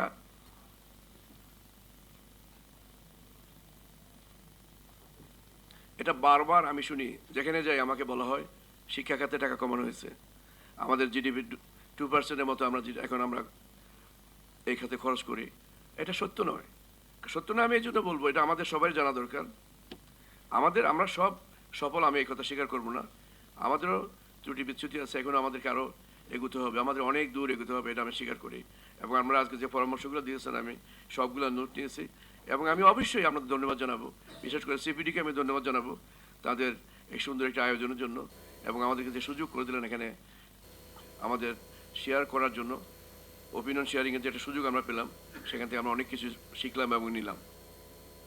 তো আমি যে কথা বলছিলাম সেটা হলো একটা জাতিকে এগোতে গেলে শুধুমাত্র বিনিয়োগ, আমরা খালি ফিজিক্যাল ইনফ্রাস্ট্রাকচার দেখলে হবে না, আমাদের ফিজিক্যালের সাথে সাথে আমাদেরকে নন ফিজিক্যাল ইনফ্রাস্ট্রাকচার দিতে হবে।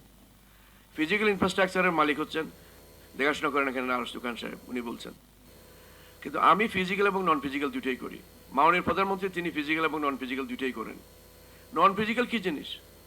নন ফিজিক্যাল হলো আমাদের বিশ্বাস, আমাদের আস্থা, আমাদের অ্যাসপিরেশন, আমাদের সামনে এগিয়ে যাওয়ার একাগ্রতা, আমাদের দৃঢ় প্রত্যয় এবং সকল জাতির এঙ্গেজমেন্ট। এই দেশের মানুষ অসাধারণ। এই দেশের মানুষ আজকে শিক্ষিত হচ্ছে। এখন থেকে 30 বছর আগেও এই দেশে 17% মানুষ ছিল শিক্ষিত, আজকে এখানে 67% মানুষ আজকে এখানে শিক্ষিত। এই শিক্ষিত একদিন আমরা বলছি জাস্ট অভ্যাস করাও, এখন আমরা অভ্যাসে নাই। এখন আমরা একজন বললেন এডুকেশন অ্যান্ড লার্নিং, আমি ওনাকে ধন্যবাদ দেই। আমরা অসংখ্য প্রকল্প এর মাঝে হাতে নিয়েছি, শুধু এডুকেশন অ্যান্ড লার্নিং নয়, education, learning and earning, we have integrated all together, এবং সেইভাবেই দেশের মানুষকে শিক্ষিত করা হচ্ছে। আগে শুধুমাত্র আমরা মেট্রিক অথবা এসএসসি, এইচএসসি, অনার্স, মাস্টার্স আমরা ওইদিকে চলে যেতাম, কিন্তু পাশাপাশি আজকে এমন কোনো উপজেলা পাওয়া যাবে না যেখানে ভোকেশনাল ইনস্টিটিউশনস নেই, যেখানে টেকনিক্যাল ইনস্টিটিউশনস নেই। আজকে এমন কোনো প্রজেক্ট পাওয়া যাবে না যে প্রজেক্টের লার্জ চাঙ্ক হচ্ছে শিক্ষার উপরে। আজকে when we take up a project for a coastal belt or coastal area, what do? We study that particular area, we study the need of that area, we study the people, and in which area they are endowed with the God's gifted endowments. We study that. সেখানে study করে তাদের মতো উপযোগী করে আমরা সেখানে তাদের সক্ষমতা বৃদ্ধি করার জন্য তাদেরকে আমরা এডুকেট করি। ওই যে প্রজেক্টটা, ওই প্রজেক্টের লার্জ পোর্শনে হচ্ছে তাদেরকে এডুকেট করা, অ্যাওয়ারনেস বিল্ড আপ করা এবং তাদের শিক্ষিত করা, কীভাবে তারা এখন ফিজিক্যাল যে ক্যাপিটাল যেটা দেব সেটাকে তারা কীভাবে ব্যবহার করে নিজের পায়ে দাঁড়াতে পারবে। এইটা হচ্ছে এই বাংলাদেশের বিউটি। বাংলাদেশের যে অর্জন অন্যদের সাথে মিলানো যাবে না। In our case, the growth in the GDP, it offers value for money. It is much more sustainable, it is much more comprehensive compared to even other regions. Even we are much better off compared to India and other regions যেটা বললেন তাদের তুলনায়। আমাদের শিক্ষায় আমরা ভালো, আমাদের nutrition intact এখন অনেক বেড়ে গেছে। আমাদের আজকে 1% লোকও খোলা আকাশের নিচে আজকে মল ত্যাগ করে না। একটু আগে কে যেন বললেন, ভারতের সম্বন্ধে বললেন, তো আমাদের দেশে এই সমস্ত জিনিস নাই। আজকে কেউই পুকুরের পানি খায় না। আজকে দেশের সকল মানুষকে, শতভাগ মানুষকে আমরা সুপেয় পানির ব্যবস্থা করেছি। আজকে ভ্যাকসিনেশন শতভাগ। আর আমি এই যে অর্জনগুলো তো আমাদের সম্পদ। এই অর্জনগুলো আমাদের সম্পদ। What is another unique feature of this country? That is our people. People are educated. Educated means not only, as I've said, basic education, they have now technical education. Because our objective is to transform this economy, transform Bangladesh economy so that we can raise to the higher ladder. আমরা অনেক উপরে উঠতে পারি। আমাদের 2041 সালের স্বপ্ন যে আমরা উন্নত বিশ্বে আমরা পৌঁছাবো। প্রাইস ওয়াটারহাউস কুপার্স একই রকম প্রজেকশন করছে বাংলাদেশ পৌঁছাতে পারবে। তো আমরা সেটা করতে গেলে আমাদের একমাত্র অ্যাসেট আমাদের জনসম্পদ। এদেরকে ট্রান্সফর্ম করতে হবে, জেনুইন হিউম্যান ক্যাপিটালে তাদেরকে পরিণত করতে হবে। আর ইকোনমিতে transformation it is very common. এখানে অনেকে আছেন, আপনারা জানেন একদিন আর্জেন্টিনাও আমেরিকার উপর ছিল। আপনারা জানেন এখানে এই 200 বছর আগেও চায়না নাম্বার 1, চায়নার কাছে ছিল 33% অফ দি ওয়ার্ল্ড ইকোনমি, ভারতের কাছে ছিল 22%, এরা ছিল 2 নম্বর। আজকে সেটি আবার ফেরত আসছে। আমরাও পারবো, বাংলাদেশকে পারতে হবে। বাংলাদেশ পারার জন্য কারণ হচ্ছে শিক্ষিত জনগোষ্ঠী, একটা রেজিলিয়েন্ট জনগোষ্ঠী, এদের মাঝে রেজিলিয়েন্স যেমন আছে, এদের মাঝে আছে অ্যাগ্রেশন, এবং তারা জানে কিভাবে ডেলিভার করতে হয়। কোন দেশে পৃথিবীতে পাওয়া যাবে এই দেশের 76% of the population is having age group below 40. এত সক্ষম জনগোষ্ঠী, 57 মিলিয়ন of the 160 মিলিয়ন, এত সক্ষম জনগোষ্ঠী পৃথিবীর কোথাও পাওয়া যাবে না। আজকে যদি ফেল করি তাহলে আমি ফেল করব। এটা মাইক্রো লেভেল। ম্যাক্রো লেভেলে আমাদের সবাই পরাজয়ের কোনো সম্ভাবনা নাই। আমরা পরাজয় বরণ করব না, আমরা অবশ্যই অর্জন করব। আমাদের যে কাঙ্ক্ষিত লক্ষ্য, আমরা ইনফ্রাস্ট্রাকচার বিল্ড, আরও অনেক বেশি ইনফ্রাস্ট্রাকচার তৈরি করব। গত 2 দিন আগে দেখেছেন মাননীয় প্রধানমন্ত্রী অলরেডি নির্দেশ দিয়েছেন যে আমাদের এই ট্রাফিক যেটা এটা আমি বলবো যে গভর্নমেন্টের যে একটা সিন, একটা অপরাধ আমাদের জন্য, এর থেকে যা আমাদের ঢাকাবাসীকে মুক্ত করবেন তিনি, এবং শিগগিরই আমরা ইনশাআল্লাহ আমরা পাতাল রেলের কাজ শুরু করব। আমাদের আন্ডারগ্রাউন্ড ট্রেন হবে, এটা আমাদের একটা স্বপ্নের প্রকল্প হবে এবং সেটাও আমরা বাস্তবায়ন করব। তো আমি আজকে শুধু এটুকুন বলবো, যেগুলা আলাপ যেগুলো হলো, এর মাঝে আমি আবারও বলছি যে ক্লাইমেট চেঞ্জ এটা ভেরি আনফর্চুনেটলি এখনও প্রপারলি টেক কেয়ার করা হচ্ছে না। তবে আবার যদি ইতিহাস যদি কোনো স্টাডি করা, তাহলে দেখা যাবে যে এটা যদি কোনো রকমে 100 বছর টিকতে পারি, 100 বছর পরে কিন্তু আর থাকবে না, এটা অটোমেটিক্যালি শেষ হয়ে যাবে। এটার জন্য আমি জানি না বাংলা বলতেছি ওনারা বুঝতেছেন কিনা, কিন্তু থাকবে না এটা। কারণ হলো আবার you see, yeah, now okay, I will speak in English. Okay, Mr. Watkins, he should also understand. You see, as I have said, all these hazards, all are man-made. All are man-made to meet the basic needs of the people. Because in 85 years, if 5 billion people are added to this planet, in that case, you need to have exhaustive uses of your resources here and there. So it has really brought in the impact. Now,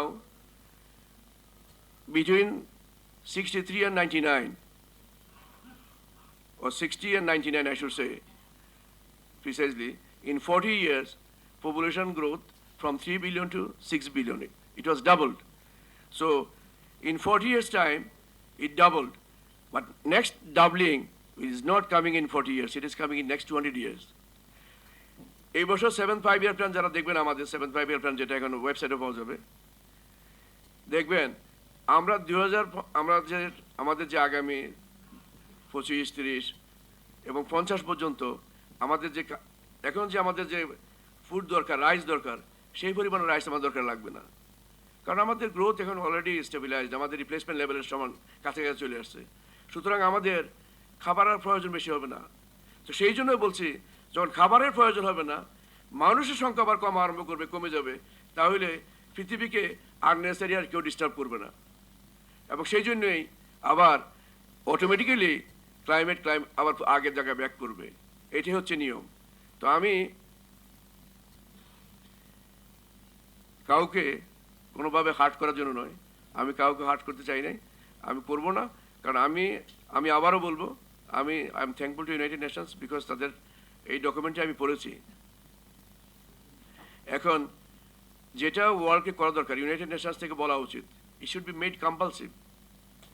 এখনও আমি দেখি রিনিউয়েবলসের ক্ষেত্রে yearly সাবসিডির পরিমাণ হচ্ছে $102 billion, $102 billion it comes as a subsidy for renewable energy. But non renewable যেটা আছে, fossil fuels, সেখানে এখনও $500 বিলিয়ন মতো ইয়ারলি খরচ করা হয়, প্রত্যেকটা দেশ খরচ করে, যারা এই কার্বন ডাইঅক্সাইড যারা তৈরি করে এবং আমাদেরকে এটার জন্য ভুক্ত হচ্ছে। তো আমি মনে করি এখানে here United Nations has a role to play. If this particular aspect is taken care of, I'm sure others are the points or others are the targets that those could be taken care of by the respective countries at a micro level. এবং সেটা হয়তো আমি সেটা বলছি কারণ কিছু কিছু জায়গায় ওয়েল ডিফাইন না, কিছু ভ্যাগলি ডিফাইন করা হয়েছে। যেমন সবাইকে প্রত্যেককে 7% জিডিপিতে প্রবৃদ্ধি অর্জন করতে হবে এই সময়ের ভিতরে, এটা maybe it will not be possible for every country. It will be possible for us, but it will not be possible for other countries. So এখানে এই কিছু সাবজেক্টিভ কিছু জিনিস হয়ে গেছে।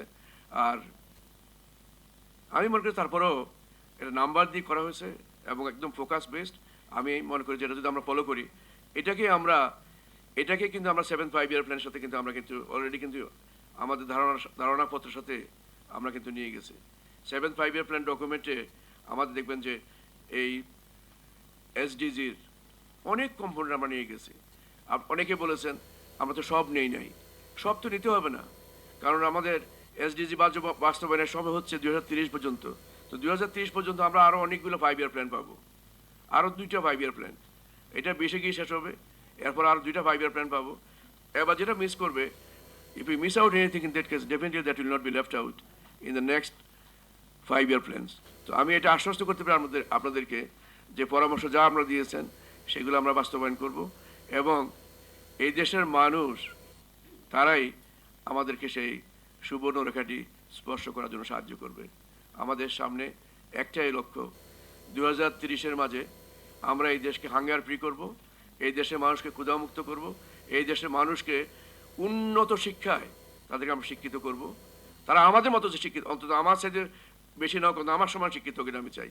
দেবপ্রিয়র মতো হতে পারবে না, তাদের আরও সময় লাগবে। তো আমি অন্তত সেই কাজটি করার জন্য আমি দায়িত্ব নিয়েছি। আপনারা আমার জন্য দোয়া করবেন। আমি ডেফিনেটলি আমি ঠিক জায়গায় আছি, আমার লাইনচ্যুত হওয়ার কোনো কারণ নাই, আমি লাইনচ্যুত হব না। আর আপনারা আজকে আপনাদেরকে একটা কথা বলে দেই, আপনারা একটি জায়গা নিয়ে আমরা অনেক বেশি আমাকে শুনতে হয়েছে, সেটা হলো আমাদের ডাটা নিয়ে relating to our statistical information. হয়তো ইন্টারপোলেশনে বিশ্বাস করেন না, না হলে এক্সট্রাপোলেশনে বিশ্বাস করেন না, না হলে স্ট্যান্ডার্ড ডেভিয়েশনে বিশ্বাস করেন না, না হলে কোরিলেশনশিপ যেটা আমরা বাইর করি সেটা বিশ্বাস করেন না। যাই হোক, এখন সুখবরটি হচ্ছে আমি কিন্তু এম্পাওয়ার্ড আপনাদের সবাইকে নিয়ে কাজ করার জন্য। আপনারা এটা ফ্রি অফ কস্ট করতে পারেন, আবার কমার্শিয়াল বেসিস করতে পারেন। আমাকে আউটসোর্স করার জন্য সরকার দায়িত্ব দিয়েছে। So I can outsource also even that one. So যাদের আইডিয়া আছে, you come forward, you help me out, this is your country, this is your beloved land, will have to move forward. এবং আমরা will have to engage ourselves. আমরা সবাইকে engage করে সক্ষমতা build up করে আমরা আমাদের কাঙ্ক্ষিত লক্ষ্যে পৌঁছাবো ইনশাল্লাহ। সবাইকে ধন্যবাদ। Thank you.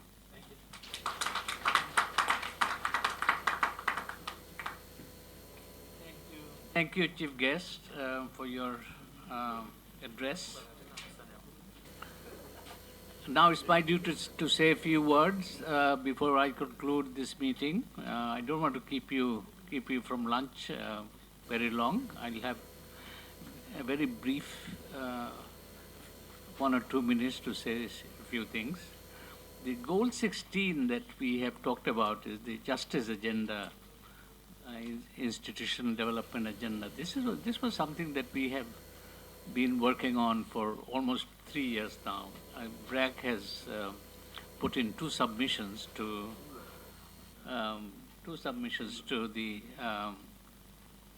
high-level committee which was set up by the Prime Minister of Britain, President of Indonesia, and President of Liberia. The 3 of them had a high-level committee which submitted its recommendations to the Secretary General, where we submitted, and we also had a committee, we used to call it the Advisory Council on Legal Empowerment of the Poor, which I chaired, where the administrator of the UNDP, George Soros, Amartya Sen were members.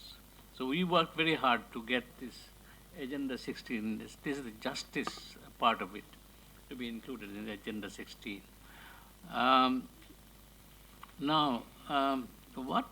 I think we have discussed most of the issues. The Minister has also responded to some of the things that the government needs to do. I personally think that SDG is not just government, civil society, and private sector and local government, but also citizens' agenda. If it is going to be the citizens' agenda, then every citizen needs to know what it is in it, what's in it, and what we need to achieve in the next 15 years. Now, if it is going to be the citizens' agenda, then how do we get the citizens to know what are in the SDGs? For example, equality of gender, men and women.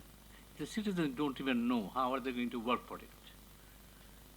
It's not the government government can do one or two things, like the Prime Minister can say that, all right, the inheritance law would be revised, and men and women will get equal portion of inheritance. This Prime Ministers can do, but then it has to be implemented on the ground. Everybody has to accept it. So it needs to be known to citizens. So my recommendation would be to put the SDG goals and targets in the curriculum of secondary education, so that every child, every student who has done secondary schooling knows what is in it, and his teachers knows what is in it, his parents would know what is in it. So I would really like to make SDG as a citizen's agenda, and as far as possible, as much as possible, to try and publicize it through educational process in the country. So if 18,000, 20,000 schools in Bangladesh have this as an agenda, in class 9 and 10, you take tests to find out whether they know what the SDG is all about and what we are working for. So it's going to, I want it to be a citizen agenda, not just a government agenda or civil society agenda. So all of us will be working together, and I just hope that it becomes a movement where the people want SDG to be implemented. And so it's accountable. Accountability of the government will be ensured by the people themselves. So with these words, I'd like to conclude this meeting. I think it's very useful and very informative, as well as very rich discussion on implementation of SDG. And I hope that I'm of the opinion that Bangladesh can achieve all the SDG goals if it really wants to, if everybody is involved in it. So our duty is now to involve everybody in it. Thank you.